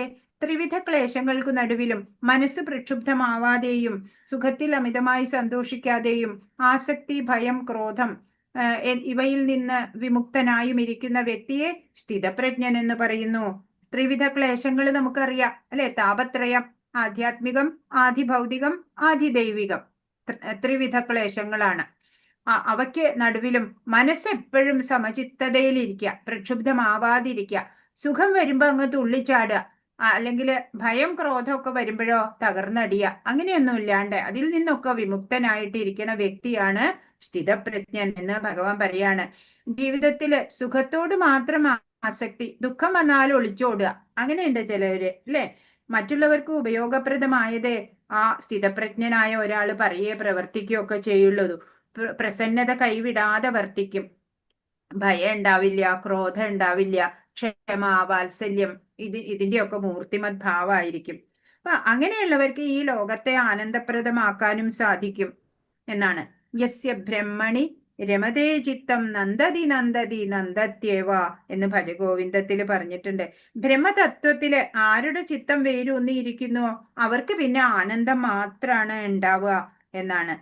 ഏതു ലോകമാണോ നമുക്ക് ദുഃഖത്തെ അല്ലെങ്കിൽ ആശങ്കകളെ പ്രദാനം ചെയ്തത്, അതേ ലോകം തന്നെ ആനന്ദപൂർണമാവും. നമ്മുടെ കാഴ്ചപ്പാടൊന്ന് മാറ്റിയാൽ മതി. നമ്മുടെ ആറ്റിറ്റ്യൂഡ് ഉണ്ടല്ലോ, അതൊന്ന് ചെറുതായിട്ട് ഷിഫ്റ്റ് ചെയ്യുക. ലോകം അനിത്യവും അസുഖകരവുമെന്ന് തോന്നുന്നത് എപ്പോഴാ? രാഗദ്വേഷങ്ങളാലാണ്. അഹന്ത, മമത, തദനുസൃതമായിട്ടുള്ള ഇഷ്ടാനിഷ്ടങ്ങള്, ഇവ മൂലമാണ് നമുക്ക് ഇവിടെ ഈ ദുഃഖ ദുരിതങ്ങളൊക്കെ അനുഭവപ്പെടുന്നത്. ഇപ്പോ ജഗദേവ നന്ദനവനം ഭവേത് എന്നൊരു ചൊല്ലുണ്ട്. ഈ ജഗത്തിനെ നമുക്ക് നന്ദനവനം പോലെ ആസ്വാദ്യകരമായതാക്കി മാറ്റാനും നമ്മൾക്ക് സാധിക്കും. നമ്മളുടെ ആ മനോഭാവം ഉണ്ടല്ലോ, അതൊന്ന് ചെറുതായിട്ട് മാറ്റിയാ മതി. അപ്പൊ എല്ലാം ആ ഭഗവാനായിക്കൊണ്ട് ത്യാഗം ചെയ്യാനുള്ള സന്നദ്ധത ഉണ്ടാവണം. സർവത്രാനഭിസ്നേഹ തത്തത് പ്രാപ്യ ശുഭാശുഭം നാഭിനന്ദതി നദ്വേഷ്ടി തസ്യ പ്രജ്ഞാ പ്രതിഷ്ഠിത. ഈ ഭൗതിക ലോകത്തിൽ തനിക്ക് ലഭിക്കുന്ന നല്ലതോ ചീത്തയോ ആയ ഒന്നിനാലും ബാധിക്കപ്പെടാതെയും അവയെ പുകഴ്ത്തുകയോ പുച്ഛിക്കുകയോ ചെയ്യാതെയും വർത്തിക്കുന്നവനാണ് സമ്പൂർണ്ണ ജ്ഞാനത്തിൽ ഉറച്ചു നിൽക്കുന്നത്. ഇപ്പൊ ജ്ഞാനിയായിട്ടുള്ള ഒരാള് ആരാണ്? ഈ ലോകത്തിൽ നിന്ന് നമുക്ക് നല്ലതോ ചീത്തയായോ പലതും ലഭിക്കാൻ സാധ്യതയുണ്ട്. പക്ഷെ അവയൊന്നിനാലും ബന്ധിക്കപ്പെടാതെ നല്ലത് കിട്ടുമ്പോൾ വളരെ സന്തോഷം, അല്ലെ? അവയെ പുകഴ്ത്തുക അല്ലെങ്കിൽ പുച്ഛിക്കുക ചിലതിനെ, അങ്ങനെയൊന്നും ചെയ്യാതെ വർത്തിക്കുന്നവനാണ് സമ്പൂർണ്ണ ജ്ഞാനത്തിൽ ഉറച്ചു നിൽക്കുന്നത്. ഇപ്പോ എല്ലാം ഭഗവാനായിക്കൊണ്ട് ത്യജിക്കാൻ നമ്മൾ തയ്യാറാവണം. ഭൗതിക പരിവർത്തനങ്ങളിൽ അസ്വസ്ഥനാകാതെ നന്മകളുടെ ബാധ കൃഷ്ണാവബോധമുറിച്ചവൻ എന്ന് പറയും. കൃഷ്ണനിൽ മാത്രം താല്പര്യമുള്ള കൃഷ്ണാവബോധത്തിൽ ഉറച്ച ഭക്തനെ ദ്വന്ദ്ങ്ങൾ ബാധിക്കില്ല. അയാൾക്ക് വേറെ ഒന്നും കിട്ടാനില്ല, ഭഗവാനെ കിട്ടിയാൽ മതി, അല്ലേ? വേറെ ഒന്നിനോടും ആഗ്രഹം ഉണ്ടാവില്ല. ആ വിധത്തിലുള്ള കൃഷ്ണാവബോധം സമാധി എന്നറിയപ്പെടുന്ന തികഞ്ഞ അതീന്ദ്രിയ അവസ്ഥയിലേക്ക് ജീവാത്മാവിനെ എത്തിക്കുന്നു. സമാധി ഏറ്റവും അവസാനത്തെ അഷ്ടാംഗ യോഗയിലെ 8ാമത്തെ സ്റ്റെപ്പാണ്, അല്ലെ? സമാധി. ഭഗവാനെ ഇങ്ങനെ മുഖാമുഖം കാണണു, അനുഭവിക്കണു, ആ സ്റ്റേജാണത്. 58 യഥാ സംഹരതേ ജായം കൂർമ്മം ഗാനീവ സർവശ ഇന്ദ്രിയാണി ഇന്ദ്രിയാർത്ഥേഭ്യസ്തസ്യ പ്രജ്ഞാ പ്രതിഷ്ഠിത. ആമ തന്റെ അവയവങ്ങളെ തോടിനുള്ളിലേക്ക് വലിക്കുന്നത് പോലെ ഇന്ദ്രിയങ്ങളെ വിഷയങ്ങളിൽ നിന്ന് പിൻവലിക്കാൻ കഴിയുന്നവനാണ് സ്ഥിതപ്രജ്ഞൻ. ഭഗവാൻ പറഞ്ഞു തരാണ് ആമയുടെ ഉദാഹരണത്തിലൂടെ. ആമ ആവശ്യമുള്ളപ്പോൾ തന്റെ അവയവങ്ങളെ ഉള്ളിലേക്ക് വലിക്കുന്നുണ്ട്. അതുപോലെ ഇന്ദ്രിയങ്ങളെ അവയുടെ വിഷയങ്ങളിൽ നിന്ന് പിന്മാറ്റാൻ കഴിവുള്ള ആളാണ് സ്ഥിതപ്രജ്ഞൻ എന്ന് ഭഗവാൻ പറയാണ്. അപ്പൊ 5 ഇന്ദ്രിയങ്ങളുടെയും സുഖമാണ് ഈ ജീവികൾക്ക് വേണ്ടത്, അല്ലെ? എല്ലാ ഇന്ദ്രിയങ്ങളുടെയും സുഖം വേണം. ഒരു പിഞ്ചു കുഞ്ഞിന് കരയുമ്പോൾ നമ്മൾ കിലുക്കി കാണിക്കും, അല്ലെ? അപ്പൊ ശബ്ദവും നിറവും ഒക്കെ കണ്ടിട്ട് അത് ചിരിക്കും, അല്ലെ? അങ്ങനെ തുടങ്ങും ഈ ഇന്ദ്രിയ വിഷയങ്ങള്. അപ്പൊ ഇന്ദ്രിയ നിയന്ത്രണം എന്ന് പറഞ്ഞാല് അത് എളുപ്പമൊന്നും അല്ല, അല്ലെ? ടിവിക്ക് മുമ്പിൽ മനുഷ്യര് സമയം എത്രയാ തള്ളണത്, അല്ലെ? പിന്നെ ഫോണ്, അല്ലെങ്കിൽ നല്ല പൂന്തോട്ടം, പൂക്കൾ കാണുക, നല്ല ഭക്ഷണം കഴിക്കുക, അങ്ങനെയൊക്കെ പല പല വിഷയ സുഖങ്ങൾ ആസ്വദിക്കാന് താല്പര്യമുള്ളവരാണ്. പക്ഷെ അങ്ങനെയല്ല വേണ്ടത്. ആമ എപ്പോഴെപ്പോഴും ആവശ്യമുള്ളപ്പോ തന്റെ അവയവങ്ങളൊക്കെ പിൻവലിക്കുന്നു. അതുപോലെ ഇന്ദ്രിയങ്ങളെ അവയുടെ വിഷയങ്ങളിൽ നിന്ന് പിന്മാറ്റാൻ സാധിക്കുന്നവനാണ് സ്ഥിതപ്രജ്ഞൻ. സുഖാനുഭോഗങ്ങൾ കഴിവാണ് യോഗിയുടെയും ഭക്തന്റെയും ആത്മജ്ഞാനിയുടെയും ലക്ഷണം. ആത്മജ്ഞാനി എന്നൊക്കെ പറഞ്ഞ യോഗി, ഭക്തൻ, സന്യാസി എന്നൊക്കെ പറഞ്ഞ അവരുടെ ലക്ഷണം എന്താണ്? അവരെങ്ങനെ ഇരിക്കും നടക്കും എന്ന് അർജുനൻ ചോദിച്ചു, അല്ലെ? പറയാ ഇച്ഛാനുസരണം ഇന്ദ്രിയങ്ങൾ നിയന്ത്രിക്കാനുള്ള കഴിവുണ്ടാവുക, അതാണ് ലക്ഷണം. സുഖാനുഭോഗങ്ങൾ ചുരുക്കി ആ വിധി നിഷേധങ്ങളെ അനുസരിക്കാൻ കഴിയാത്തവർക്ക് കൃഷ്ണാവബോധത്തിൽ ഉറച്ചു നിൽക്കാനാവില്ല. ഉദാഹരണത്തിന് ആമ. അപ്പോ ഈ ഓരോരോ സുഖങ്ങള്, അല്ലെ? അതൊക്കെ ത്യജിക്കാൻ സാധിക്കണം. അങ്ങനെ വിധി നിഷേധങ്ങളെ അനുസരിക്കാൻ സാധിക്കണം. എന്തൊക്കെ ചെയ്യാം, എന്തൊക്കെ ചെയ്യരുത് എന്നൊക്കെ അറിഞ്ഞ് പ്രവർത്തിക്കാൻ സാധിക്കുക. അങ്ങനെ ഇല്ലാത്ത ആൾക്ക് കൃഷ്ണാവബോധത്തില് ഉറച്ചു നിൽക്കാൻ പറ്റില്ല. കൃഷ്ണാവബോധമുള്ളവർ ഇന്ദ്രിയങ്ങളെ ഭഗവത് സേവനത്തിന് വേണ്ടുന്ന പ്രത്യേക ആവശ്യങ്ങൾക്കായി ഉപയോഗപ്പെടുത്തും, മറ്റു സന്ദർഭങ്ങളിൽ ഉൾവലിക്കും. എല്ലാ ഇന്ദ്രിയങ്ങളെയും ഭഗവാന്റെ പ്രസന്നതയ്ക്കായിട്ട് ഉപയോഗിക്കുക, അതല്ലാതെ മറ്റുള്ള കാര്യങ്ങൾക്ക് ഉപയോഗിക്കാതെ ഉൾവലിക്കുക. സ്വന്തം തൃപ്തിക്കായി ഇന്ദ്രിയങ്ങളെ ഉപയോഗിക്കുന്നതിനു പകരം അവയെ ഭഗവത് സേവനത്തിനായി അർപ്പിക്കുക എന്നതാണ് അർജുനന് ലഭിക്കുന്ന ഉപദേശം. അപ്പൊ എന്താ വേണ്ടത്? സ്വാർത്ഥ ചിന്ത അല്ല വേണ്ടത്. എനിക്ക് സുഖം കിട്ടണം, അതിനുവേണ്ടി ഞാൻ ഓരോന്നും ചെയ്യണു, അങ്ങനെയല്ല, അല്ലെ? ഭഗവാന്റെ സേവനത്തിനായിട്ട് ഇന്ദ്രിയങ്ങളെ പ്രയോജനപ്പെടുത്തണം. ഇപ്പൊ യോഗ ചിത്തവൃത്തി നിരോധ എന്ന ഇന്ദ്രിയ നിയന്ത്രണം ഒരു മാനസിക വ്യാപാരം തന്നെയാണ്. അതാണ് ഇവിടെ 59ാമത്തെ ശ്ലോകം പറയുന്നത്. വിഷയാ വിനിവർത്തന്തേ നിരാഹാരസ്യ ദേഹിന രസവർജം രസോപ്യസ്യ പരം ദൃഷ്ട്വാ നിവർത്തതേ വിഷയസുഖങ്ങളോടുള്ള താല്പര്യം നിലനിൽക്കുന്നുണ്ടെങ്കിലും ശരീരസ്ഥനായ ആത്മാവ് ഇന്ദ്രിയ നിയന്ത്രണം പാലിക്കേണ്ടതാണ്. എല്ലാവർക്കും ഉണ്ടാവും അല്ലേ വിഷയങ്ങളോട് താല്പര്യം, വിഷയസുഖങ്ങൾ വേണം എന്ന് താല്പര്യം ഉണ്ടാവും. പക്ഷേ ആത്മാവ് ഇന്ദ്രിയ നിയന്ത്രണം പാലിക്കണം, നിയന്ത്രിത ജീവിതം വേണം അല്ലേ. ഇത്തരം പ്രക്രിയകൾ അവസാനിപ്പിച്ച് ഉന്നതമായ രുചി അനുഭവിക്കുന്നതോടെ അയാൾ സ്ഥിതപ്രജ്ഞനാവുന്നു. ആദ്യം കുറച്ച് വിഷമം ഉണ്ടായാലും നാമജപം അതിലൊക്കെ രുചി വരും, പിന്നെ ജപിച്ചിട്ട്. അപ്പൊ നമുക്ക് ഭൗതികതയോട് ആഗ്രഹം ഉണ്ടാവില്ല, കുറയും. അതീന്ദ്രിയ അവസ്ഥയിലല്ലാതെ ഇന്ദ്രിയ സുഖാനുഭൂതിയിൽ നിന്ന് വിരമിക്കുക സാധ്യമല്ല. കൃഷ്ണാവബോധത്തിന്റെ പുരോഗമനത്തിൽ പരമപുരുഷനായ കൃഷ്ണ ഭഗവാന്റെ സൗന്ദര്യം ആസ്വദിച്ചവനാകട്ടെ ജഡമായ ഭൗതിക പദാർത്ഥങ്ങളിൽ ആസക്തി തീരെ ഉണ്ടാവില്ല. അപ്പൊ അതീന്ദ്രിയ ആയിട്ടുള്ള അവസ്ഥയിൽ എത്തുമ്പോ നമുക്കൊരു ചെറിയ പരമാനന്ദം ഉണ്ടായി വിചാരിക്കുക. അത് ഒരിക്കലും അറിഞ്ഞാല് പിന്നെ നമ്മൾ ഈ ഭൗതിക സുഖത്തിന്റെ പിന്നാലെ പോകില്ല എന്നാണ്. ഇപ്പൊ ഭഗവാന്റെ സൗന്ദര്യത്തോളം എവിടെയും സൗന്ദര്യം ആർക്കും ഉണ്ടാവില്ല അല്ലെ. ഒരിക്കൽ ഭഗവാന്റെ സൗന്ദര്യം നമുക്ക് കാണാൻ സാധിച്ച പിന്നെ മറ്റൊന്നിനോടും ആസക്തി ഉണ്ടാവില്ല. ശരിക്കും കൃഷ്ണാവബോധം ഉദിച്ചവനാകട്ടെ തുച്ഛ വിഷയങ്ങളിലുള്ള ആസക്തി തനിയെ നശിക്കും. ഇപ്പൊ ഈ കൃഷ്ണനില് ശ്രദ്ധ കിട്ടിക്കഴിഞ്ഞാൽ പിന്നെ മറ്റുള്ള വിഷയങ്ങളിലൊക്കെ ആസക്തി തന്നെ കുറഞ്ഞോളും. ഈ ഭൗതികതയിലായാലും മനസ്സും ഇന്ദ്രിയങ്ങളെയും ഭഗവാനായി മാത്രം വിനിയോഗിക്കുക. ഒരു വിഷയത്തെയും ഉള്ളിലേക്ക് എടുക്കാതെ നിരാഹാരസ്യ എന്ന് പറഞ്ഞാല് ആഹാരം മാത്രല്ല, ഓരോ ഇന്ദ്രിയങ്ങളിലൂടെയും നമ്മൾ സ്വീകരിക്കുന്നതൊക്കെയും ആഹാരമാണ്. നല്ലത് കാണണം എന്നുള്ള ആഗ്രഹം, നല്ലത് കേൾക്കണം, അതൊക്കെയും ആഹാരമാണ്. നിരാഹാരസ്യ എന്ന് പറഞ്ഞാൽ ഒരു വിഷയത്തെയും ഉള്ളിലേക്ക് എടുക്കാൻ സമ്മതിക്കരുത്. അപ്പൊ ആത്മീയതയിൽ താല്പര്യം വന്നാൽ പിന്നെ ഭൗതിക താല്പര്യം തന്നെ കുറഞ്ഞോളും. ഇന്ദ്രിയങ്ങളെ വിഷയങ്ങളിൽ നിന്ന് തനിയെ പിൻവലിക്കാൻ പറ്റും. അപ്പോ സർവത്ര ബ്രഹ്മദർശനം. അപ്പോ ആസക്തിയുടെ വിത്ത് പോലും ഉണ്ടാവില്ല, ബ്രഹ്മാനന്ദം മാത്രമേ ഉണ്ടാവുള്ളൂ. പിന്നെ ഹരേ കൃഷ്ണ. 60ാമത്തെ ശ്ലോകം. പുരുഷസ്യ വിപശ്ചിത ഇന്ദ്രിയാണി പ്രമാധീനി ഹരന്തി പ്രസഭം മന. ഇന്ദ്രിയങ്ങൾ അടക്കമില്ലാത്തവയും കരുത്തുള്ളവയുമാണ് അർജുന. അവയെ നിയന്ത്രിക്കാൻ ശ്രമിക്കുന്നവന്റെ മനസ്സിനെ അവൻ വിവേകിയാണെങ്കിൽ പോലും അവ ബലാത്കാരേണ വലിച്ചു നീക്കുന്നു. അപ്പൊ പറയാണ് ഭഗവാൻ, ഇന്ദ്രിയങ്ങൾ വളരെ പവർഫുൾ ആണ് അർജുന, കരുത്തുള്ളവയാണ്, അടക്കമില്ലാത്തതാണ്. അവയെ നിയന്ത്രിക്കാൻ ശ്രമിക്കുന്നവന്റെ മനസ്സിനെ കൂടി, ഏറ്റവും വിവേകിയാണെങ്കിൽ പോലും ആ മനസ്സിനെ പോലും ഇന്ദ്രിയങ്ങൾ ബലാത്കാരേണ വലിച്ചു നീക്കും. പൂർണ്ണമായും കൃഷ്ണാവബോധം ഉദിച്ചല്ലാതെ ഇന്ദ്രിയ മനോനിയന്ത്രണങ്ങൾ ലഭിക്കില്ല. അപ്പൊ ഭഗവാനില് ഭക്തി ഉണ്ടെങ്കിൽ മാത്രമാണ് ഇന്ദ്രിയ നിയന്ത്രണം സാധ്യമാവുള്ളൂ. മനസ്സ് കൃഷ്ണനിൽ ഉറപ്പിക്കാതെ ഒരാൾക്ക് ഇത്തരത്തിലുള്ള ഭൗതിക പ്രവർത്തനങ്ങളിൽ നിന്ന് പിന്മാറാൻ സാധിക്കില്ല അല്ലെ. മനസ്സ് എവിടെ ഉറയ്ക്കണം? ഭഗവാനിൽ ഉറയ്ക്കണം. എന്നാൽ മാത്രമാണ് ഇന്ദ്രിയങ്ങളെ നിയന്ത്രണത്തിൽ വരുത്താൻ പറ്റുള്ളൂ. ഭൗതിക ഭോഗങ്ങൾ കൃഷ്ണാവബോധത്തിന് മുമ്പിൽ അനാസ്വാദ്യങ്ങളാണ്. ഈ ഭൗതികതയൊക്കെ തുച്ഛമാണ്, ഈ സുഖങ്ങളൊക്കെ എന്ന് അപ്പോൾ മനസ്സിലാവും. അത്രമേൽ ദിവ്യമായൊരു വിശിഷ്ട അനുഭൂതി അത്രേ കൃഷ്ണാവബോധം. അപ്പൊ ഭഗവാനിൽ രുചി വന്നാല് പിന്നെ ഭൗതികതയൊക്കെ വെറും നിസ്സാരങ്ങളായി കണക്കാക്കാൻ സാധിക്കും. വിശക്കുന്ന ഒരാൾക്ക് പോഷകങ്ങളായ ഭക്ഷ്യപദാർത്ഥങ്ങൾ വേണ്ടുവോളം ആസ്വദിച്ചാൽ ഉണ്ടാകുന്നത് പോലെ അനുഭവമാണത്. ഒരിക്കലും ഭഗവാനെ കിട്ടിക്കഴിഞ്ഞാല് അപ്പോഴാ നമുക്ക് മനസ്സിലാവുക ഈ ഭൗതിക സുഖങ്ങൾ എന്ന് പറയുന്നതൊക്കെ എത്ര ക്ഷണികമാണ്, തുച്ഛമാണ് അല്ലെ. കൃഷ്ണാവബോധത്തിൽ മുഴുകിയിരിക്കുന്ന അംബരീഷ് മഹാരാജാവ് ദുർവാസാവ് മഹർഷിയെ പരാജിതനാക്കിയല്ലോ.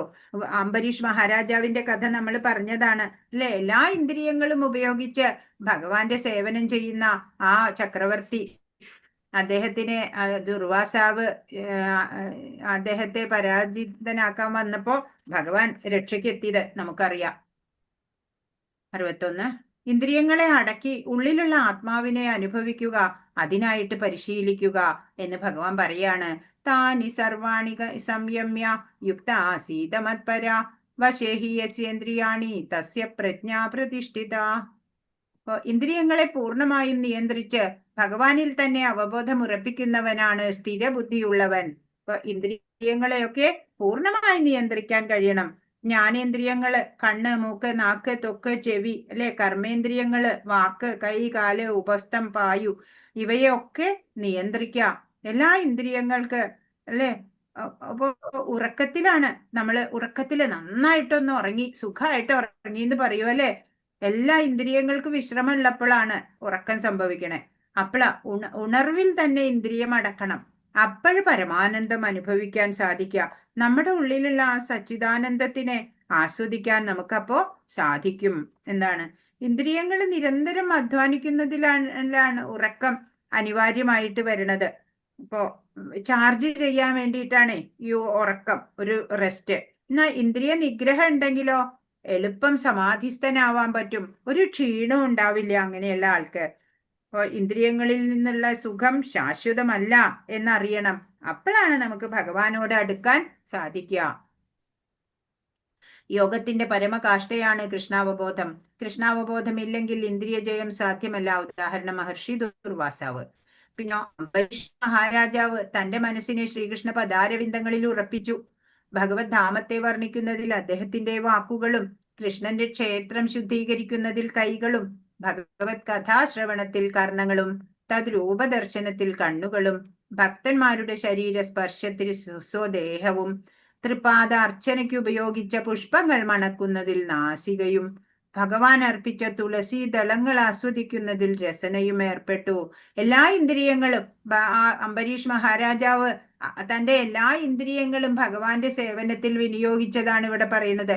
കൃഷ്ണ ക്ഷേത്രങ്ങളിലുള്ള ദേശങ്ങളിലേക്ക് രാജാവിന്റെ കാലുകൾ നീങ്ങി ശിരസ് ഭഗവാനെ പ്രണമിച്ചുകൊണ്ടിരുന്നു. അദ്ദേഹത്തിന്റെ ആഗ്രഹം കൃഷ്ണന്റെ അഭീഷ്ടങ്ങൾ നിറവേറ്റുന്നതിൽ മാത്രമായിരുന്നു. ഈ പറഞ്ഞ എല്ലാ ഗുണവിശേഷങ്ങളും അദ്ദേഹത്തിന് മത്പര ഭക്തനാകാൻ യോഗ്യത നേടിക്കൊടുത്തു. ഇപ്പൊ ശ്രവണം, കീർത്തനം, വിഷ്ണുസ്മരണം, പാദസേവനം, അർച്ചനം, വന്ദനം, ദാസ്യം, സഖ്യം, ആത്മനിവേദനം, നവധാ ഭക്തി സാധനകളും ഒരേപോലെ എല്ലാം അനുഷ്ഠിച്ച ആ ഒരു വ്യക്തിയായിരുന്നു അംബരീഷ് മഹാരാജാവ്. അതാ ഇവിടെ പറയണേ, കണ്ണുകൊണ്ട് ഭഗവാനെ ദർശിക്കാൻ, കാതുകൊണ്ട് ഭഗവത് കീർത്തനങ്ങൾ കേൾക്കാൻ, അങ്ങനെ എല്ലാ ഇന്ദ്രിയങ്ങളും ഭഗവാനായിക്കൊണ്ട്. അപ്പൊ ആധ്യാത്മികത എല്ലാവർക്കും നിർബന്ധമാണോ? അതിന്റെ വിവരണമാണ് അടുത്ത ശ്ലോകം. അപ്പൊ എപ്പോഴാണോ ഒരാൾക്ക് പഞ്ചേന്ദ്രിയങ്ങളാൽ ലഭ്യമാവുന്ന ഈ വിഷയസുഖങ്ങളെ ത്യജിക്കാനാവുക? ആമ അവയവങ്ങളെ ഉൾവലിച്ച് അനങ്ങാതിരിക്കുന്നത് പോലെ യോഗാവസ്ഥയിലേക്ക് ആൾക്ക് എത്താനാവും, സ്ഥിതപ്രജ്ഞനാവും എന്ന് പറഞ്ഞു. ഇനി ധ്യായതോ വിഷയാൻ പുംസ സംഗസ്തേഷൂപജായതേ സംഗാൽ സംജായതേ കാമാത് ക്രോധോഭിജായതേ. ഇന്ദ്രിയ വിഷയങ്ങളെ പറ്റി ചിന്തിച്ചു കൊണ്ടിരിക്കുന്നവർക്ക് അവയിൽ ആസക്തി ഉണ്ടാകുന്നു. ആസക്തിയിൽ നിന്ന് കാമവും അതിൽ നിന്ന് ക്രോധവും ഉളവാകുന്നു. ഇന്ദ്രിയ വിഷയങ്ങളെ പറ്റി തന്നെ ചിന്തിച്ചു കൊണ്ടിരിക്കുമ്പോ എന്താ ഉണ്ടാവുക? അതിൽ കൂടുതൽ ആഗ്രഹം ഉണ്ടാവും അല്ലെ? ആസക്തി പിന്നെ കാമമായി മാറും. കാമം അത് സാധിച്ചില്ലെങ്കിലോ പിന്നെ അത് ക്രോധമായിട്ട് മാറും അല്ലെ? ഇന്ദ്രിയങ്ങളെ നിങ്ങൾക്ക് വശപ്പെടുത്തിയാൽ മാത്രമേ സന്തോഷം ലഭിക്കുള്ളൂ. ഇന്ദ്രിയ വിഷയാസക്തരായി പോകരുത്, ശാന്തി ഉണ്ടാവില്ല എന്നാണ്. സുഖം വേണം എന്നുണ്ടെങ്കിൽ ഇന്ദ്രിയങ്ങളെ നിങ്ങൾക്ക് വശപ്പെട്ടതാക്കണം. ഇന്ദ്രിയ സുഖങ്ങള് നിരാശയ്ക്ക് കാരണമാവുന്നതാണ്. ഈശ്വരനെ അനുഭവിക്കുന്ന ആ രസം ഉണ്ടല്ലോ, അത് ഉള്ളിൽ വളർത്തിയെടുക്കുമ്പോ വിഷയാസക്തിയൊക്കെ താനെ കുറയും. അപ്പൊ ഭഗവാന്റെ കൃപയുണ്ടെങ്കിൽ ജീവിതത്തിലെ ഏതെങ്കിലും ഒരു ഘട്ടത്തിൽ ആത്മീയത നമ്മിലും ഉണരും. അങ്ങനെ അല്ലാത്തവരുടെ കാര്യമാണ് ഇപ്പൊ ഇവിടെ പറയണത്.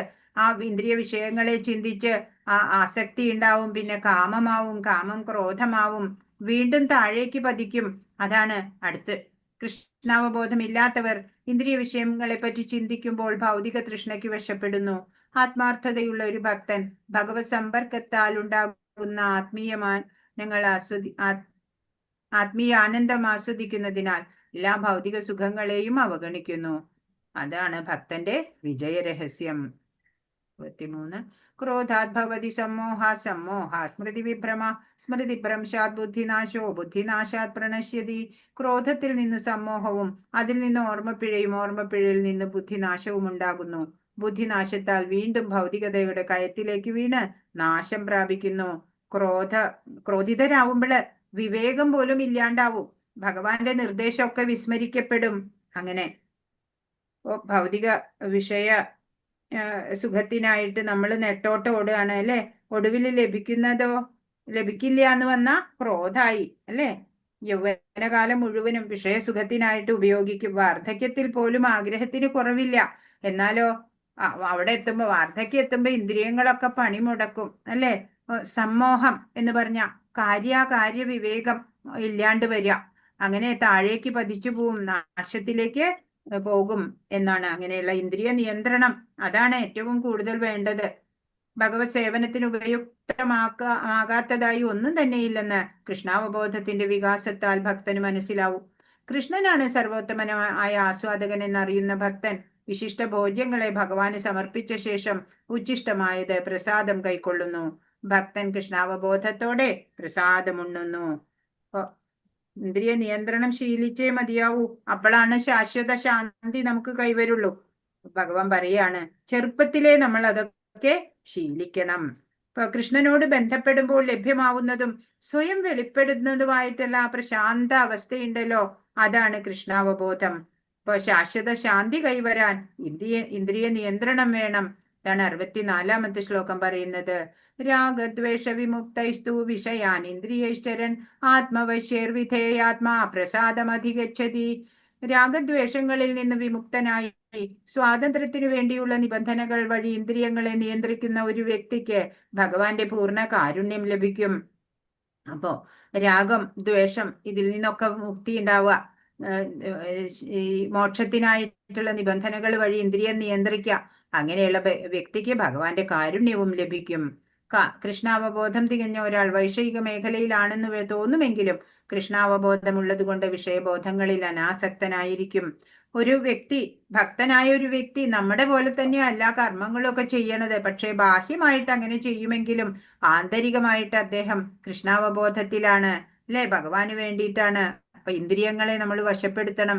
സുഖത്തിന് പുറകെ പോയാൽ ദുഃഖമാണ് ഫലം ഉണ്ടാവുക. തൃപ്തിയോ പ്രസന്നതയോ ലഭിക്കില്ല. ഇന്ദ്രിയങ്ങളെ സ്വന്തം വശത്താക്കി ഉള്ളിലിരിക്കുന്ന ആ സത്യത്തെ അനുഭവിച്ചറിയണം. അങ്ങനെയായാലാണ് നമുക്ക് സന്തോഷം ഉണ്ടാവുള്ളൂ. മനസ്സ് പ്രസന്നമാവുമ്പോൾ എന്താ ഉണ്ടാവുക? അതാ ഇവിടെ 65 പറയണത്. പ്രസാദേ സർവദുഃഖാനാം ഹാനിരസ്യോപജായതേ പ്രസന്ന ചേതസോ ഹ്യാശു ബുദ്ധി പര്യവതിഷ്ഠതേ. കൃഷ്ണാവബോധത്തിൽ ഇപ്രകാരം തൃപ്തനായ ഒരാൾക്ക് ഭൗതികതയിലെ ത്രിവിധ ക്ലേശങ്ങൾ ഉണ്ടാകുന്നില്ല. സംതൃപ്തമായ ഈ അവബോധത്തിൽ അയാൾ താമസം വിന്ന സ്ഥിരപ്രതിഷ്ഠ നേടുന്നു. ഇപ്പൊ കൃഷ്ണാവബോധത്തില് തൃപ്തനായ ഒരാൾക്ക് പിന്നെ ഭൗതികമായിട്ടുള്ള ത്രിവിധ ക്ലേശങ്ങളൊന്നും ഉണ്ടാവില്ല. സംതൃപ്തനായിട്ട് അയാൾ ഇരിക്കും. അങ്ങനെ സ്ഥിരപ്രതിഷ്ഠ നേടും, സ്ഥിതപ്രജ്ഞനാവും.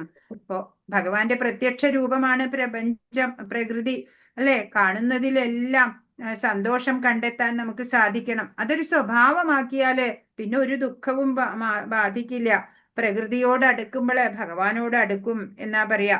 എന്റെ ഉള്ളിലുള്ള ഈശ്വരൻ എനിക്ക് സുരക്ഷിതത്വം നൽകുമെന്നുള്ള ഉറപ്പ്, അത് വ്യാകുലതകൾ അകറ്റും ചെയ്യും. ഹരേ കൃഷ്ണ. അതാണ് 66-ാമത്തെ ശ്ലോകം. നാസ്തി ബുദ്ധിയുക്തസ്യ ന ജായുക്തസ്യ ഭാവന ന ജാ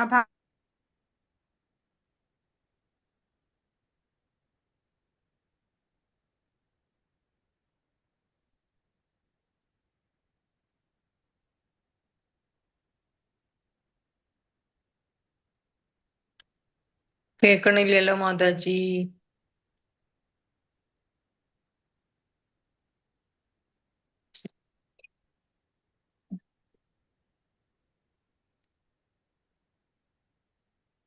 കേക്കണില്ലല്ലോ.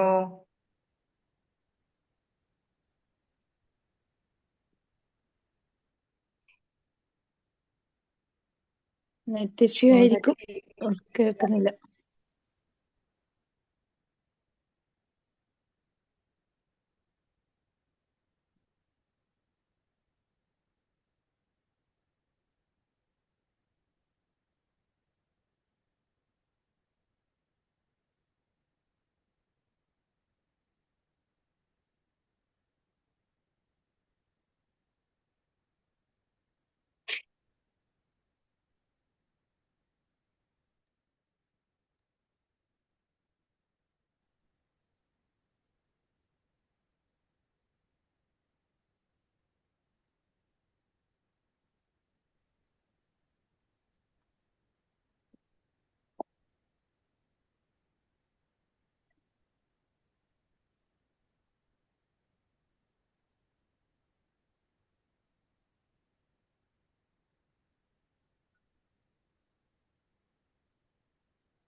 എന്ത് പറ്റി? കട്ടായോ? കേൾക്കുന്നില്ല. കേൾക്കുന്നില്ലേ മായാജി? ഇല്ല കേൾക്കുന്നില്ല. മാതാജി ഇല്ല, മാതാജിയുടെ നെറ്റ് പ്രോബ്ലം ഉണ്ടാവും. മാതാജിയുടെ സൗണ്ട് വരുന്നുണ്ട്.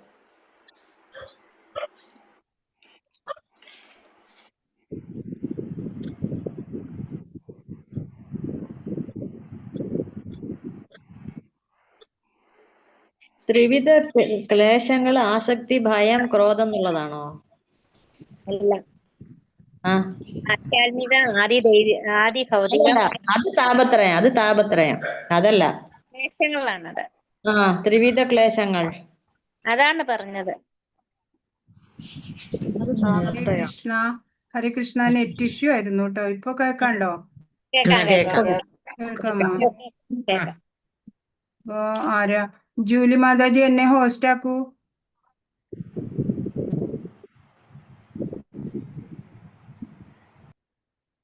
ജൂലി മാതാജി ഉണ്ടോ?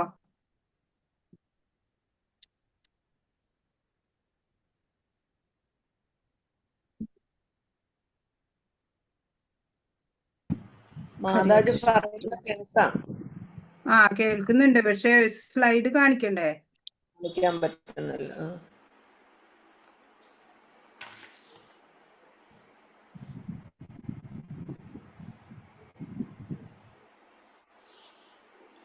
ജൂലി മാതാജി ഉണ്ടോ?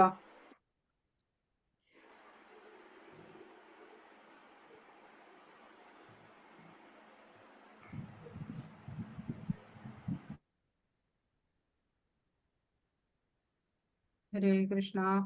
ഫോൺ പോലും എടുക്കണില്ല.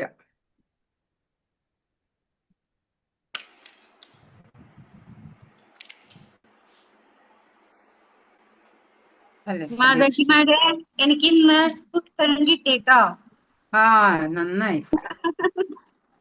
അതിന്റെ ഒപ്പം ജപമാല ഉണ്ട്. ആ ആ നന്നായി. എനിക്ക് 2 ദിവസം കഴിയുമ്പോ കിട്ടും. അതെ. വായിച്ചിട്ടുണ്ട്. ഓ നമുക്ക് 67-ാമത്തെ നോക്കാം. ഈശ്വര വിശ്വാസം ഇല്ലാത്തവർക്കും ഇന്ദ്രിയ നിയന്ത്രണമാകാമല്ലോ എന്നാണെങ്കിൽ അവരെ കുറിച്ച് പറയാണ് 67-ാമത്തെ ശ്ലോകം. ഇന്ദ്രിയാണാം ഹി ചരിതാം യന്മനോനു വിധീയതേ തദസ്യ ഹരതി പ്രജ്ഞാം വായുർനാവമിവാംഭസി. ഞാൻ ലെഫ്റ്റ് ആയപ്പോഴേ ഞാൻ ഹോസ്റ്റ് അല്ലാതായി, അതുകൊണ്ട് ഷെയർ ചെയ്യാൻ പറ്റുന്നില്ല. സ്ക്രീൻ ഷെയർ ചെയ്യാനേ പറ്റുന്നില്ല. 66 എടുത്തില്ലാന്ന് തോന്നുന്നു. 66 എടുത്തില്ലേ? ഇല്ല. എടുത്തു, പക്ഷെ നമുക്ക് കേൾക്കണ്ടായിരുന്നില്ല. ആണോ? ആ ആ ആ ഈശ്വരനെ അറിയുക എന്ന ജീവിത ലക്ഷ്യം അറിയാത്തവരെ പറ്റിയിട്ടാണ് 66 പറയണതേ. നാസ്തി ബുദ്ധിരയുക്തസ്യ നചായുക്തസ്യ ഭാവന നചാഭാവയത ശാന്തിരശാന്തസ്യ കുതസുഖം. പരമപുരുഷനുമായി ബന്ധപ്പെടാത്തവന് ദിവ്യ ബുദ്ധിയോ ഉറച്ച മനസ്സോ ലഭിക്കില്ല.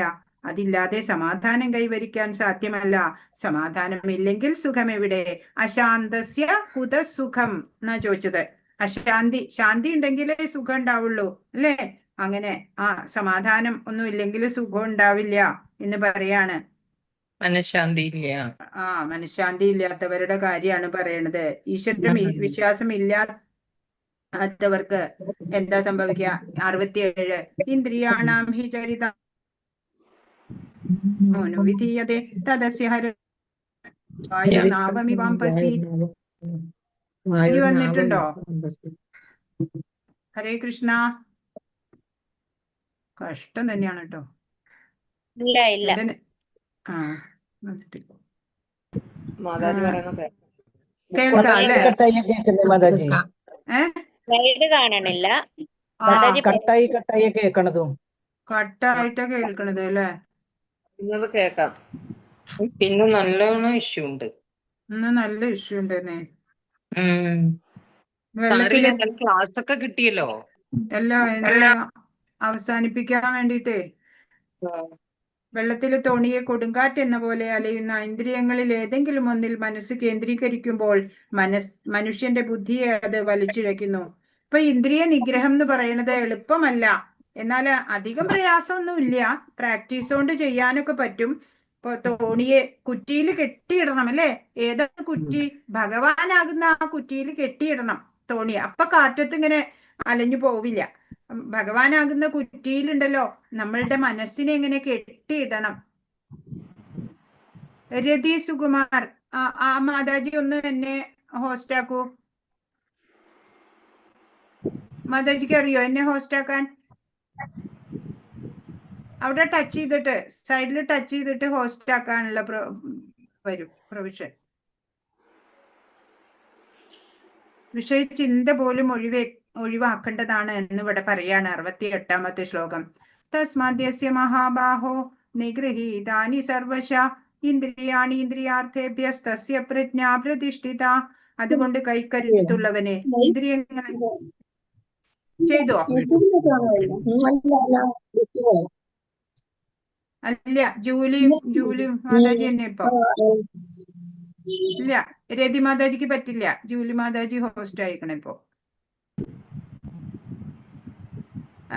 ഇന്ദ്രിയങ്ങളെ അവയുടെ വിഷയങ്ങളിൽ നിന്ന് പിന്മാറ്റാൻ കഴിവുള്ള ആളാണ് സ്ഥിതപ്രജ്ഞൻ. ആരാണ് സ്ഥിതപ്രജ്ഞൻ? സ്ഥിതപ്രജ്ഞൻ? ഇന്ദ്രിയങ്ങളെ അവയുടെ വിഷയങ്ങളിൽ നിന്ന് പിന്മാറ്റാൻ കഴിവുള്ളവനാണ് സ്ഥിതപ്രജ്ഞൻ. ബാഹ്യമായ ഇന്ദ്രിയ നിഗ്രഹം കൊണ്ട് പ്രയോജനം ഇല്ല, നമുക്കറിയാം അല്ലെ. ഉള്ളോണ്ട് ബാഹ്യമായിട്ട് ഞാൻ ഇത് കാണില്ല എന്നൊക്കെ പറഞ്ഞാലും പിന്നീട് മനക്കണ്ണുകൊണ്ട് ഉള്ളിൽ അതൊക്കെ കണ്ടുകൊണ്ട് മിന്നി മറിയ, അപ്പൊ കാര്യമില്ല അല്ലേ. ഇന്ദ്രിയങ്ങളെ ജയിക്കുന്നവൻ. ഇന്ദ്രിയങ്ങളെ ജയിക്കണം. ഇന്ദ്രിയങ്ങളെ അവയുടെ വിഷയങ്ങളിൽ നിന്ന് പിന്മാറ്റാൻ കഴിവുള്ളവനാണ് സ്ഥിതപ്രജ്ഞൻ. ഇനി 69ാമത്തെ ശ്ലോകം നോക്കുകയാണെങ്കിൽ യാ നിശാ സർവഭൂതാനാം തസ്യാം ജാഗർത്തി സംയമി യസ്യാം ജാഗ്രതി ഭൂതാനി സാ നിശാ പശ്യതോ മുനെ. സർവജീവജാലങ്ങൾക്കും രാത്രിയായിരിക്കുമ്പോൾ ആത്മസംയമനം കൈവരിച്ചവൻ ഉണർന്നിരിക്കുന്നു. ഏവരും ഉണർന്നിരിക്കുമ്പോൾ അന്തർമുഖനായ മുനിക്ക് നിശാകാലമാണ്. അതൊരു കടങ്കഥ പോലെയാണ്. ബ്രഹ്മാനുഭവം എന്നുള്ളത് ഏതൊരു ബ്രഹ്മാനുഭവം യോഗികൾക്ക് വെളിച്ചമാണ്. അത് ലൗകികനോ അത് ഇരുട്ടായിട്ടാ തോന്നുക. ലൗകികർക്ക് പ്രപഞ്ചം സത്യമാണ്, യോഗിക്കോ അത് മായയായിട്ട് അജ്ഞാനമായിട്ടാണ് തോന്നുക. അതാ ഇവിടെ പറയണേ. എല്ലാ ജീവികൾക്കും രാത്രിയാവുമ്പോ ആത്മസംയമനം കൈവരിച്ച യോഗിക്ക് പകലാണ്. ഏവരും ഉണർന്നിരിക്കുമ്പോ അന്തർമുഖനായ മുനിക്ക് അത് രാത്രിയാണ് എന്ന് പറയണത്. അപ്പൊ മുക്തന് ബ്രഹ്മം മാത്രമേ ഉള്ളൂ അല്ലെ, അല്ലാത്തയാളുടെ കാഴ്ചപ്പാടിനെയാണ് ഇവിടെ പറയണത്. അപ്പൊ ബ്രഹ്മത്തെ യോഗി അനുഭവിക്കും. ഈശ്വരനെ അനുഭവിക്കുമ്പോഴോ മായയാകുന്ന ഇരുട്ട് മാറിപ്പോവും. ഇപ്പൊ മായ എന്ന ഇരുട്ട് നീങ്ങിയവന് ബ്രഹ്മം സത്യമാണ്, അല്ലാത്തവർക്ക് ബ്രഹ്മം അജ്ഞതയായി കിടക്കും എന്നുള്ളതാണ്. അപ്പൊ യോഗി എപ്പോഴും അചഞ്ചലനായിട്ടിരിക്കും, ഒരു ചാഞ്ചല്യം ഉണ്ടാവില്ല. അതാണ് 70ാമത്തെ ശ്ലോകം പറയുന്നത്. ആപൂര്യമാണമജലപ്രതിഷ്ഠം സമുദ്രമാപാ പ്രവിശന്തി യദ്വത് തദ്വത് കാമായം പ്രവിശന്തി സർവേ സശാന്തിമാപ്നോതി ന കാമകാമി. യോഗി സമുദ്രം പോലെ ശാന്തവും ആഴമേറിയതുമാണ്. സമുദ്രത്തിന്റെ ആഴത്തില് പ്രശാന്ത അവസ്ഥയാണ് അല്ലെ. യോഗി അതുപോലെയാണ്, എപ്പോഴും നിറയ്ക്കപ്പെട്ടുകൊണ്ടിരിക്കും. എന്നുണ്ടെങ്കിലും ഉൾക്ഷോഭമില്ലാത്ത സമുദ്രത്തിലേക്ക് നദികൾ എന്ന പോലെ നിരന്തരം തന്നിലേക്ക് ഒഴുകിയെത്തുന്ന ആഗ്രഹങ്ങളാല് പ്രക്ഷുബ്ധനാകാത്ത മനുഷ്യന് മാത്രമാണ് ശാന്തി ലഭിക്കുക. ഒരു യോഗിയുടെ തലത്തിലെത്തിയ ഒരാൾക്കുണ്ടല്ലോ എത്ര തരം വിഷയങ്ങള്, നദികൾ ഇങ്ങനെ സമുദ്രത്തിൽ ഒഴുകുന്നത് പോലെ ഒഴുകിയെത്തുന്നത് പോലെ എത്ര വിഷയവിചാരം വന്നാലും അതുകൊണ്ടൊന്നും പ്രക്ഷുബ്ധനാകില്ല എന്നുള്ളതാണ്. ഹരേ കൃഷ്ണ.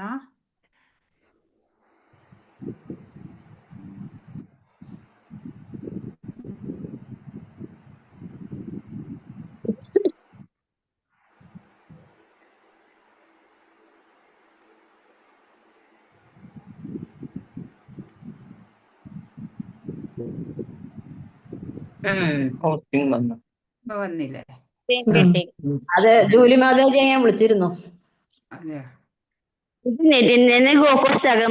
നെറ്റ് അങ്ങ് പോയി, ഞാൻ കട്ടായി അങ്ങ് പോയി. അതെയോ?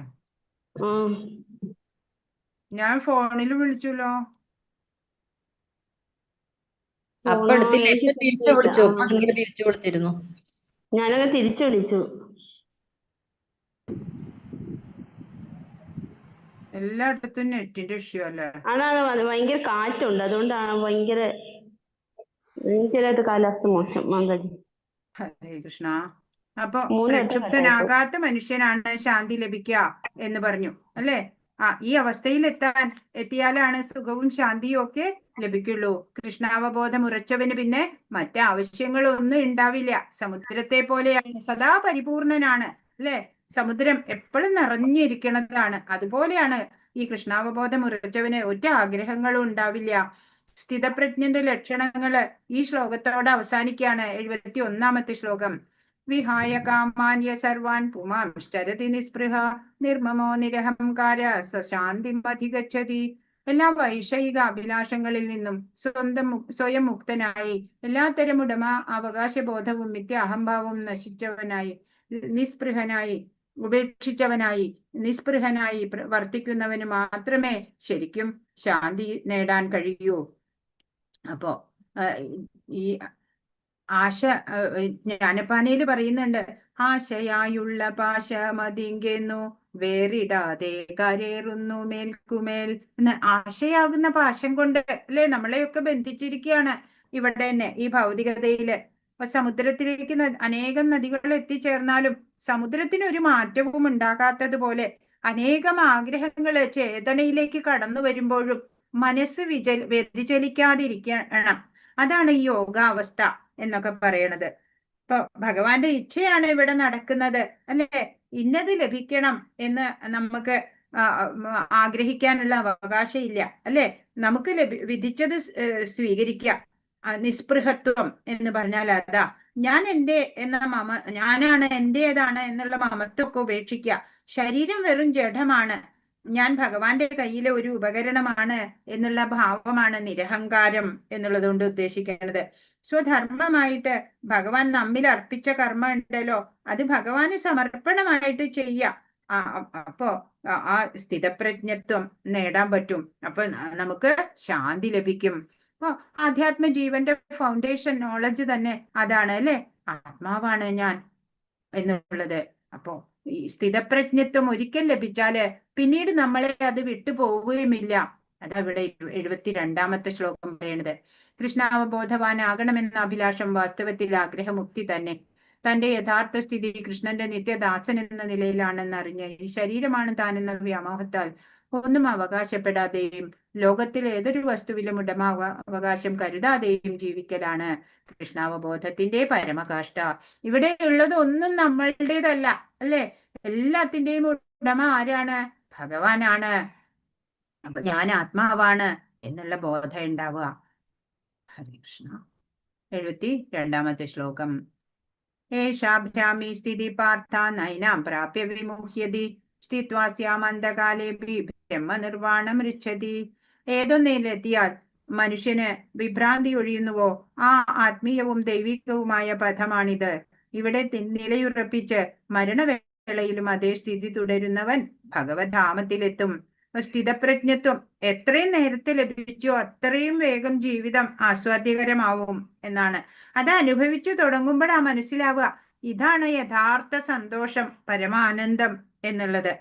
സാധനയിലൂടെ നമ്മള് ഈ പ്രജ്ഞയില് മനസ്സ് ഉറച്ചു കിട്ടണം. അപ്പൊ ആ ജീവിതയാത്ര ഉണ്ടല്ലോ അത് ആസ്വാദ്യകരമായതായിരിക്കും. ഭഗവാന്റെ സന്ദേശം ജീവിതത്തിൽ പ്രായോഗികമാക്കുക നമ്മള് അല്ലെ. ഭഗവാൻ എല്ലാ വഴികളും നമുക്ക് പറഞ്ഞു തരുന്നുണ്ട്. ഒരു ഭക്തൻ മരണസമയത്ത് ഭഗവാനെ സ്മരിക്കാൻ കഴിഞ്ഞില്ലെങ്കിലും ഭഗവാൻ ആ ഭക്തനെ സ്മരിക്കും എന്നാ പറയാ. അപ്പൊ നമ്മള് ഭക്തരായിട്ടില്ല, നമ്മള് സാധകരാണിപ്പോ അല്ലെ. ഓ അഹം ബ്രഹ്മാസ്മി എന്നുള്ള ആ തത്വത്തിലേക്ക് എത്തുക എന്നുള്ളതാണ് ജീവന്റെ ലക്ഷ്യം. ഞാൻ ബ്രഹ്മം തന്നെയാണ് എന്നുള്ള ആ അവസ്ഥയിലേക്ക് എത്തുക. ഹരേ കൃഷ്ണ. അപ്പൊ പരിശുദ്ധ ഭക്തി സേവനം അതാണ് ഭഗവാനിലേക്ക് എത്താനുള്ള വഴി എന്ന് ഭഗവാൻ പറയുകയാണ്. ആത്മാരാമ ജീവിതമാണോ സർവശ്രേഷ്ഠം, പിന്നെ എന്തിനു ഞാൻ യുദ്ധം ചെയ്യുന്നു എന്നൊക്കെ അടുത്ത അധ്യായത്തിൽ നമുക്ക് കാണാം. അധ്യായം ഇവിടെ അവസാനിക്കുകയാണ്. 2ാം അധ്യായം. എന്നാൽ അർജുനന്റെ ചോദ്യങ്ങളൊന്നും അവസാനിക്കണില്ല അല്ലേ. ചോദ്യങ്ങൾ തുടർന്നുകൊണ്ടേയിരിക്കുകയാണ് അർജുനൻ. കൃഷ്ണാവബോധം അഥവാ ദിവ്യ ജീവിതം ഒരാൾക്ക് പെട്ടെന്ന് അനുഭവപ്പെട്ടെന്ന് വരാം. ഉദാഹരണം ഖട്വാങ്ക മഹാരാജാവ്. ആ രാജാവിന് നിമിഷങ്ങളെ വേണ്ടി വന്നുള്ളൂ. ശ്രീല ഭക്തി വിനോദ് ഠാക്കൂർ ഈ 2ാം അധ്യായത്തെ ഭഗവത്ഗീതയുടെ ഉള്ളടക്കമായി സംഗ്രഹിച്ചിട്ടുണ്ട്. ഹരേ കൃഷ്ണ കൃഷ്ണ കൃഷ്ണ ഹരേ ഹരേ, ഹരേ രാമ രാമ രാമ ഹരേ ഹരേ. വാഞ്ചാകൽപതരുഭ്യശ്ച കൃപാ സിന്ധുഭ്യേവ ച പതിതാനാം പാവനേഭ്യോ വൈഷ്ണവേഭ്യോ നമോ നമഃ. അനന്തകോടി വൈഷ്ണവ വൃന്ദ കി ജയ്, ശ്രീല പ്രഭുപാദ് കി ജയ്, ഗുരു മഹാരാജ് കി ജയ്. ഹരേ കൃഷ്ണ. കുറച്ച് ഡിസ്റ്റർബൻസ് ഒക്കെ ആയില്ലേ? എന്തെങ്കിലും സംശയം ഉണ്ടോ ചോദിക്കാൻ? ഇന്ന് പറഞ്ഞതിൽ എന്തെങ്കിലും അറിയാണ്ടേ ഉണ്ടോ? മനസ്സിലായോ? കുറച്ചൊരു ഇത് ക്ലിയർ ആവാത്താറുണ്ട്. നോക്കാം, ഒന്നുകൂടി കേട്ടു നോക്കാം. ഒന്നുകൂടി കേറി കേട്ടാ മതിയല്ലോ. നെറ്റ് ഇഷ്യൂ ഉണ്ടായ കാരണാണെന്നേ. മാതാജി സംശയം ഉണ്ടായിരുന്നു. ചോദിക്കൂ. 22ാമത്തെ ശ്ലോകത്തിൽ പറയുന്നുണ്ട് വാസാംസി ജീർണാനി യഥാവിഹായ. അത് പറഞ്ഞില്ലേ? അതില് ഇല്ലല്ല, അതില് പഴകിയ ഉടുപ്പുകൾ മാറ്റി പുതിയവ എടുത്തണിയുന്നത് പോലെ ജീർണിച്ച് ഉപയോഗിക്കാൻ കൊള്ളാത്തതായ ഭൗതിക ശരീരങ്ങൾ ഉപേക്ഷിച്ച് പുതുദേഹങ്ങൾ സ്വീകരിക്കുന്നു. അങ്ങനെയാണല്ലോ പറയുന്നത്. അപ്പൊ ദേഹത്തിന് ജീർണത ഇല്ലാതെ ആളും മരിക്കുന്നില്ലേ? കുട്ടികളും യുവാക്കളും. അതിന്റെ ഉപയോഗം അത്രേ ഭഗവാൻ പറഞ്ഞിട്ടുള്ളൂ. അതിന് ഭഗവാന്റെ സങ്കല്പാണ് എല്ലാ തീരുമാനങ്ങളും ഭഗവാന്റേതാണ്. ആ ഉടുപ്പ് അത്രേ ഉപയോഗിക്കണ്ടു എന്നുള്ളത് തീരുമാനിച്ച് മുമ്പേ വെച്ചിട്ടുണ്ട്. ഇപ്പൊ ചില ഡ്രസ്സൊക്കെ നമ്മളുണ്ട് അല്ലെ, ഇതെനിക്ക് നമുക്ക് തൃപ്തികരാവില്ല ചില ഡ്രസ്സൊക്കെ, അത് നമ്മൾ ഇടാറേ ഇല്ല അല്ലെ. അത് നമ്മൾ മുമ്പേ തന്നെ ആർക്കെങ്കിലും കൊടുത്ത് അവസാനിപ്പിക്കും. അതുപോലെയൊക്കെ തന്നെയാണ് ഇത്. ഈ ചെറുപ്പത്തില് എന്തെങ്കിലും അസുഖം വന്നിട്ടോ അല്ലെങ്കിൽ അപകട മരണം അങ്ങനെയൊക്കെ പലതും നമ്മുടെ ചുറ്റും നമുക്ക് കാണുന്നുണ്ട് അല്ലെ നമ്മള്. അപ്പൊ ജീർണിച്ച് എന്ന് പറഞ്ഞാൽ ജരാനരകൾ വന്നിട്ട് മാത്രം ഉപേക്ഷിക്കുക എന്നല്ല, അത് ഉപേക്ഷിക്കേണ്ട സമയം വന്നാൽ അത് ഉപേക്ഷിക്കുക തന്നെ വേണം.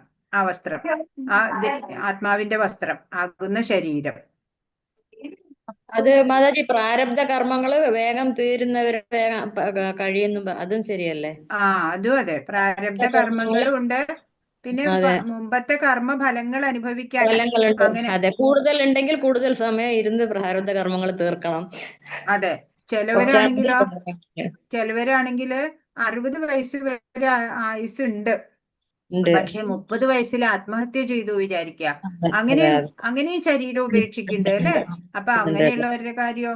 അവർക്ക് എന്ന് പറഞ്ഞാ അവർക്ക് വേറൊരു ശരീരം കിട്ടുന്നത് വരെ ഈ ആത്മാവും ഈ സൂക്ഷ്മ ശരീരവും കൂടി ഇങ്ങനെ അലയാണ്. 30 വർഷം അലയണം, എന്നാൽ മാത്രമാണ് വേറൊരു ശരീരം കിട്ടുള്ളൂ. അങ്ങനെ പലതും പല വിസ്മയകരങ്ങളായതും ഉണ്ട്. ജനറലി പറയുമ്പോഴാണ് ഈ ജരാനരകൾ വന്നിട്ട് ഉപയോഗിക്കാൻ കൊള്ളാത്തതായ ശരീരം നമ്മൾ ഉപേക്ഷിച്ച് പുതിയ ശരീരം സ്വീകരിക്കുന്നു. അത് നാച്ചുറൽ ആയിട്ട് അങ്ങനെയാണ്. ഇപ്പൊ ഒരു വാർദ്ധക്യത്തിലെത്തിയ ഒരു ആള് വിചാരിക്കുക, വാർദ്ധക്യത്തിലെത്തി കുറെ കഴിയുമ്പോ നടക്കാനൊന്നും ശേഷിയില്ലാണ്ടാവും. അപ്പൊ ഇരിക്കൂട്ടോ, ഇരുന്നിട്ട് മോളെ അത് എടുത്തോണ്ട് വാ ഇത് എടുത്തോണ്ട് വാ എന്നൊക്കെ പറഞ്ഞ് കഴിച്ചു കൂട്ടും. അത് കഴിഞ്ഞാൽ പിന്നെ ഇരിക്കാൻ പോലും വയ്യാണ്ടാവും, കിടപ്പായി. പിന്നെ അങ്ങനെ കിടന്നിട്ട് പിന്നെ അവിടെ വായിൽ കൊടുക്കണം ഭക്ഷണം എല്ലാം കിടന്നിട്ട് തന്നെ അല്ലെ. പിന്നെ ഒരു ദിവസം മരിച്ചു. അത് നാച്ചുറൽ ഡെത്ത്. അത് അല്ലാതെ മരണം സംഭവിക്കുന്നുണ്ട് നമ്മുടെ ചുറ്റും, നമുക്കറിയാം അല്ലെ. ക്ലിയർ ആയോ മാതാജി? ക്ലിയർ ആയി. അപ്പൊ ഒരു സംശയം കൂടി, അപ്പൊ അത് നമ്മൾ അനുഭവിക്കുന്നത് നമ്മുടെ പ്രാരബ്ധ കർമ്മം കൊണ്ടായിരിക്കോ? തീർച്ചയായിട്ടും, അതെ, തീർച്ചയായിട്ടും. എല്ലാവരും ഇവിടെ സിംഗിളാണ്. ആരും ചാരി നിൽക്കാൻ നോക്കിയിട്ട് കാര്യമില്ല. എന്റെ അച്ഛനാണ്, അമ്മയാണ്, ഭർത്താവാണ്, മക്കളാണ്, ഒന്നും ഒരു കാര്യമില്ല. ഞാനൊരു സെപ്പറേറ്റ് എൻറ്റൈറ്റിയാണ്. ഞാൻ മാത്രമാണ് എന്നെ ഉയർത്താനും താഴ്ത്താനും ഒക്കെ ആധികാരികമായിട്ടുള്ള ഒരാള്. അതെപ്പോഴും ഓർമ്മ വേണം. എന്ന് വെച്ചിട്ട് ഭാര്യ മക്കളെ അച്ഛനെ അമ്മയൊന്നും നോക്കണ്ടെന്നല്ല, പക്ഷേ നമ്മൾ എപ്പോഴും അത് ഓർക്കണം. ഞാനൊരു ആത്മാവാണ്, ആ സ്പിരിച്വൽ സ്പാർക്കായിട്ടുള്ള ആ ഭഗവത് അംശമായിട്ടുള്ള ആത്മാവാണ് ഞാൻ എന്നുള്ള ബോധം എപ്പോഴും ഉണ്ടാവണം.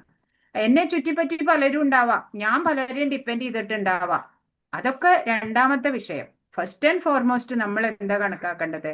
ഞാൻ ആ പരിശുദ്ധ ആത്മാവാണ്, അനശ്വരനായ ഭഗവത് അംശമാണ് ഞാൻ. എനിക്ക് ഭഗവാന്റേതായ എല്ലാ ക്വാളിറ്റീസും ഉണ്ട്. ഞാൻ ഭഗവാനോട് പോയി യാചിക്കേണ്ട ആളല്ല ഞാൻ. ഇപ്പൊ ഒരു രാജാവിന്റെ മകൻ, രാജാവിന്റെ എല്ലാ സ്വത്തിനും എല്ലാത്തിനും അവകാശിയാണ് അല്ലെ രാജാവിന്റെ മകൻ.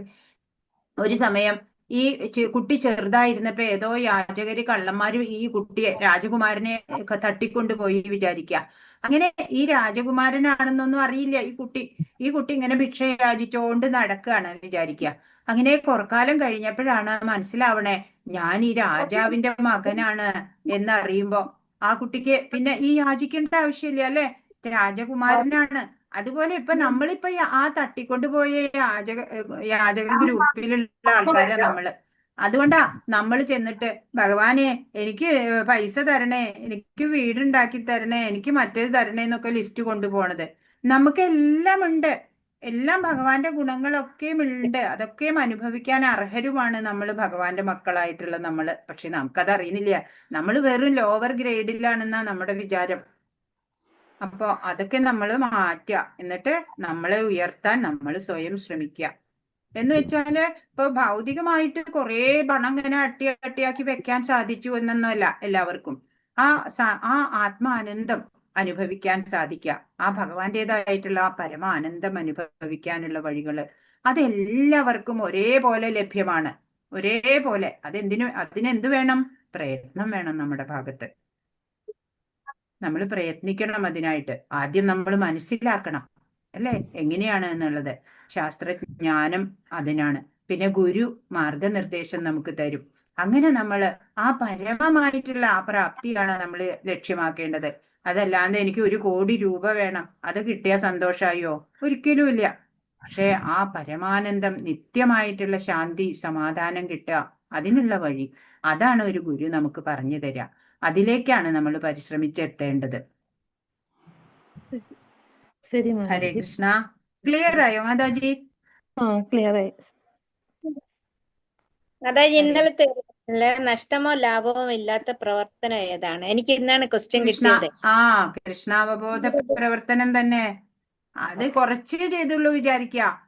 നമ്മളിപ്പോ പൂർണ്ണതയിൽ എത്താൻ 100% വേണം വിചാരിക്കുക. നമ്മൾക്ക് 1% ചെയ്യാൻ പറ്റുള്ളൂ വിചാരിക്കുക. മതി, ഭഗവാൻ അതിൽ തൃപ്തനാണ്. ഇനി ഇപ്പൊ നമ്മൾ പൂർണ്ണതയിൽ എത്തണം എന്നുണ്ടെങ്കിൽ നമുക്ക് അതിനുള്ള അവസരവും ഭഗവാൻ തരും. ഈ ജന്മത്തിൽ അല്ലെങ്കിൽ അടുത്ത ജന്മത്തിൽ നമ്മൾ അങ്ങനെയുള്ള ഭക്തരുടെ കുടുംബത്തിൽ ജനിക്കും. നമ്മളിപ്പോ ഒരുപാട് പ്രായമായിട്ടാ നമ്മൾ ഇതൊക്കെ അറിയാൻ ശ്രമിക്കണത്. പക്ഷെ അങ്ങനെ വരുമ്പോ നമ്മൾ ചെറുപ്പത്തിൽ തന്നെ നമ്മള് ഈ ഭക്തിയിലേക്ക് വരും. അതിനവസരമുള്ള കുടുംബങ്ങളിൽ നമുക്ക് ജനിക്കാൻ സാധിക്കും. അപ്പൊ നമുക്ക് ആ ജന്മത്തിൽ നമുക്ക് ഭക്തിയുടെ പരിപൂർണതയിൽ എത്താൻ പറ്റും, ഭഗവാനെ പ്രാപിക്കാൻ പറ്റും. ഇന്നലത്തെ ചോദ്യങ്ങൾ തന്നെയാണല്ലോ മാതാജി ഇന്നും കിട്ടിയിരിക്കുന്നത്. അതില് ചിലത് ചെയ്തിട്ടില്ലല്ലോ ഇന്ന് എടുത്തപ്പോഴല്ലേ ചാപ്റ്റർ ഇന്നത്തെ ശ്ലോകങ്ങളിലുള്ള ചോദ്യം നോക്കൂ. 12 മുതൽ 23 വരെ. അത് ഇന്ന് നോക്കിക്കോളൂ. ഇന്നലെയും ഇത് തന്നെയായിരുന്നു ക്വസ്റ്റ്യൻസ്. 20 മുതൽ 20ാമത്തെ ചോദ്യത്തിന്റെ ഉത്തരം എന്താ എഴുതിയേ? 18 വരെ പറഞ്ഞാണല്ലോ. ജീവാത്മാക്കളുടെ ശരിയായ പ്രവർത്തന പഥം എന്താണ്? എന്താ? ഭക്തിയുത സേവനം. പ്രേമപൂർവമുള്ള ഭക്തിയുത സേവനമാണ് ജീവാത്മാക്കളുടെ ശരിയായ പ്രവർത്തന പഥം. എപ്പോഴാ അടുത്തത്? 21ാമത്തെ എന്താ എഴുതിയേ? ഉണ്ടല്ലോ. എന്നിട്ടും ഇന്ദ്രിയങ്ങളെ അവയുടെ വിഷയങ്ങളിൽ നിന്ന് പിന്മാറ്റാൻ പറ്റി കഴിവുള്ള ആളാണ് സ്ഥിതപ്രജ്ഞൻ. ത്രിവിധ ക്ലേശങ്ങൾ എന്തെല്ലാം?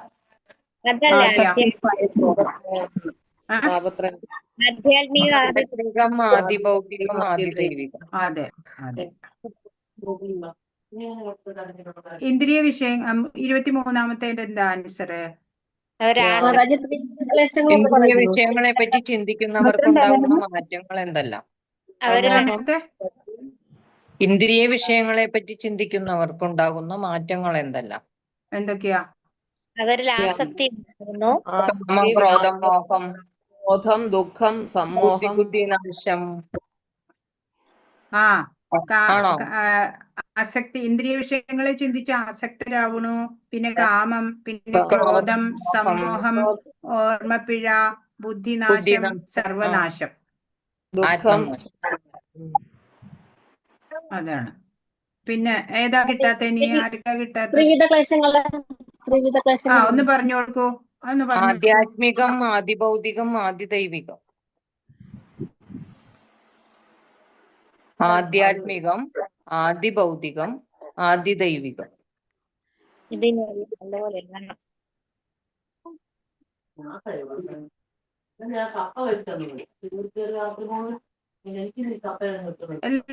എല്ലാം കിട്ടിയോ ഇപ്പൊ?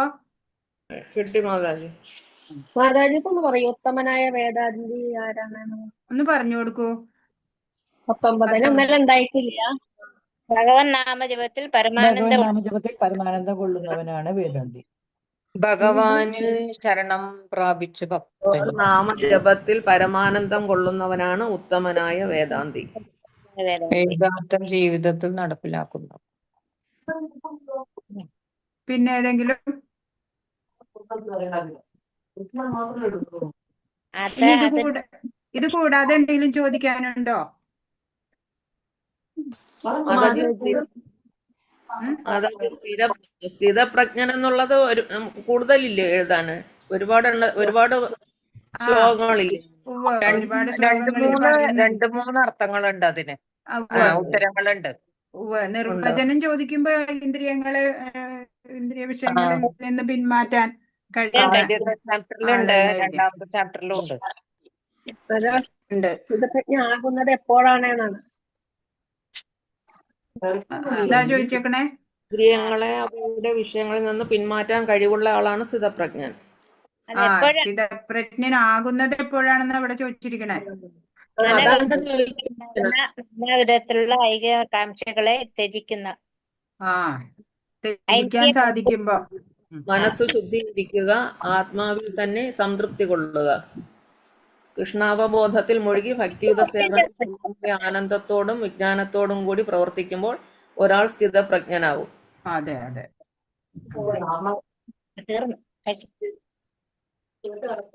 സുഖദുഃഖങ്ങളിൽ സമബുദ്ധി നിലനിൽക്കുമ്പോൾ സ്ഥിതപ്രജ്ഞനാവും. ഇത് ഒരുപാട് എണ്ണം ഉണ്ടത്. കൊറേ ഉണ്ട് അതിനെ പറ്റിയിട്ട്. കൊറേ ഉണ്ടത്. ആദ്യത്തെ ചാപ്റ്ററിലുണ്ട്, രണ്ടാമത്തെ ചാപ്റ്ററിലും ഉണ്ട്. ആദ്യത്തെ ചാപ്റ്ററില് ഇന്നലത്തെ 15ാമത്തെ ക്വസ്റ്റ്യനില് എങ്ങനെ യുദ്ധം ചെയ്താൽ പാപമേൽക്കില്ല എന്നാണ് ഭഗവാൻ പറയുന്നതെന്നുണ്ട്. അത് ഞാൻ മുഴുവനും എഴുതിയില്ലായിരുന്നു. ഫലം ഇച്ഛിക്കാതെ ധർമ്മത്തിനായി അല്ലേ? അങ്ങനെയല്ലേ? കൃഷ്ണാവബോധത്തോടെ ചെയ്യുന്ന ക്രിയകൾ പാപം ഏൽക്കില്ല. ലാഭമോ നഷ്ടമോ സന്തുഷ്ടിയോ സന്താപമോ ജയം തോൽവി എന്നിവ ഓർക്കാതെ യുദ്ധം ചെയ്യുക. കൃഷ്ണാവബോധത്തോടെ യുദ്ധം ചെയ്യുക. ഭഗവാനെ സമർപ്പിച്ച് ലാഭമോ നഷ്ടമോ ഇല്ലാതെ ധർമ്മത്തിനായി, അതല്ലേ? ശരിയല്ലേ മാതാജി? ചെയ്യുകയാണ്.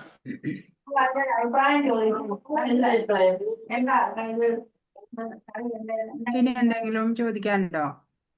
മാതാജി, ഞാൻ 7 മണിന്റെ ക്ലാസ്സിലാണ് കേറിയിരുന്നതേ. അപ്പൊ ഈ 3 മണിന്റെ ക്ലാസ്സിൽ കേറാൻ ഇപ്പൊ സൗകര്യമുള്ളൂ. അപ്പൊ ഇതിൽ കേറുന്നുണ്ടെന്ന് പറയായിരുന്നു. ജൂലി മാതാജി നോട്ട് ചെയ്യോ? മാധവ്, ഞാൻ എക്സിറ്റ് അടിക്കണേ. പേരൊന്ന് പറയണേ. ശരി. ജൂലി മാതാജി, അമ്പിളി അരവിന്ദ്. അമ്പിളി അരവിന്ദ്. അമ്പിളി അരവിന്ദിന്റെ പേരുണ്ട്. ഈ ക്ലാസ്സിലുണ്ട്. ശരി, ഉണ്ട്. വേറെന്തെങ്കിലും ഉണ്ടോ ചോദിക്കാൻ? മാതാജി, ഇന്നത്തെ ആ ചാപ്റ്ററിൽ ഇനി ക്വസ്റ്റ്യൻസ് ഉണ്ടോ? ഇല്ല, ഇത്രയേ ഉള്ളൂ. 23 ക്വസ്റ്റ്യനേ ഉള്ളൂ. അത്രേ ഉള്ളൂ. നാളെ 3-ാം അധ്യായം. നാളെ 3-ാം അധ്യായം കർമ്മയോഗം. അത് 2 ദിവസം കൊണ്ട് തീർക്കണം. ഇനി എല്ലാ അധ്യായങ്ങളും 2 ദിവസം, ചിലത് 1 ദിവസം കൊണ്ട് തീർക്കും. മാതാജി, നാളെ ഞാൻ ആബ്സെന്റ്. നാളെ ഞാൻ ഗുരുവായൂർ പോവാണ്. നന്നായി തൊഴുതിട്ട് വരും. ബുക്കൊക്കെ മേടിച്ചിട്ടില്ലെങ്കിൽ അവിടുന്ന് മേടിക്കും. എനിക്ക് നാളെ ഒരു മരിപ്പുണ്ട്, അതിന് പോകണം. മരിച്ചതാ, ഞാൻ പോട്ടെ മാതാജി. എനിക്ക് മാത്രം ഒന്നും ഇല്ലാത്തതുള്ളൂ. ഞാൻ എന്നും ഇവിടെ പ്രസന്റാ. നിങ്ങളെല്ലാരും ഇങ്ങനെ മുടങ്ങിയിരിക്കും. ഞാൻ പോയിട്ടേ ഇല്ല മാതാജി. ഞാൻ ആബ്സെന്റ് ആയിട്ടേ ഇല്ല. ഞാൻ ആബ്സെന്റ് ആയിട്ടേ ഇല്ല. നാളെ നാരായണീയം ഉണ്ട് ഫുൾ പിന്നെ മുഴുവനും വായിക്കും. ആ അപ്പൊ അപ്പൊ രാവിലെ മുതൽ വൈകിട്ട് വരെ ഇരിക്കണം. മാതാജി ഞാൻ പോട്ടെ നാളെ. ഞാൻ ഇന്നലെ കുംഭമേള അതുകൊണ്ട് ഇന്നലെ ആബ്സെന്റ് ആയിരുന്നു. എല്ലാവരും ആബ്സെന്റ് ആവും, ഞാൻ മാത്രമേ ആബ്സെന്റ് ആവുന്നില്ല.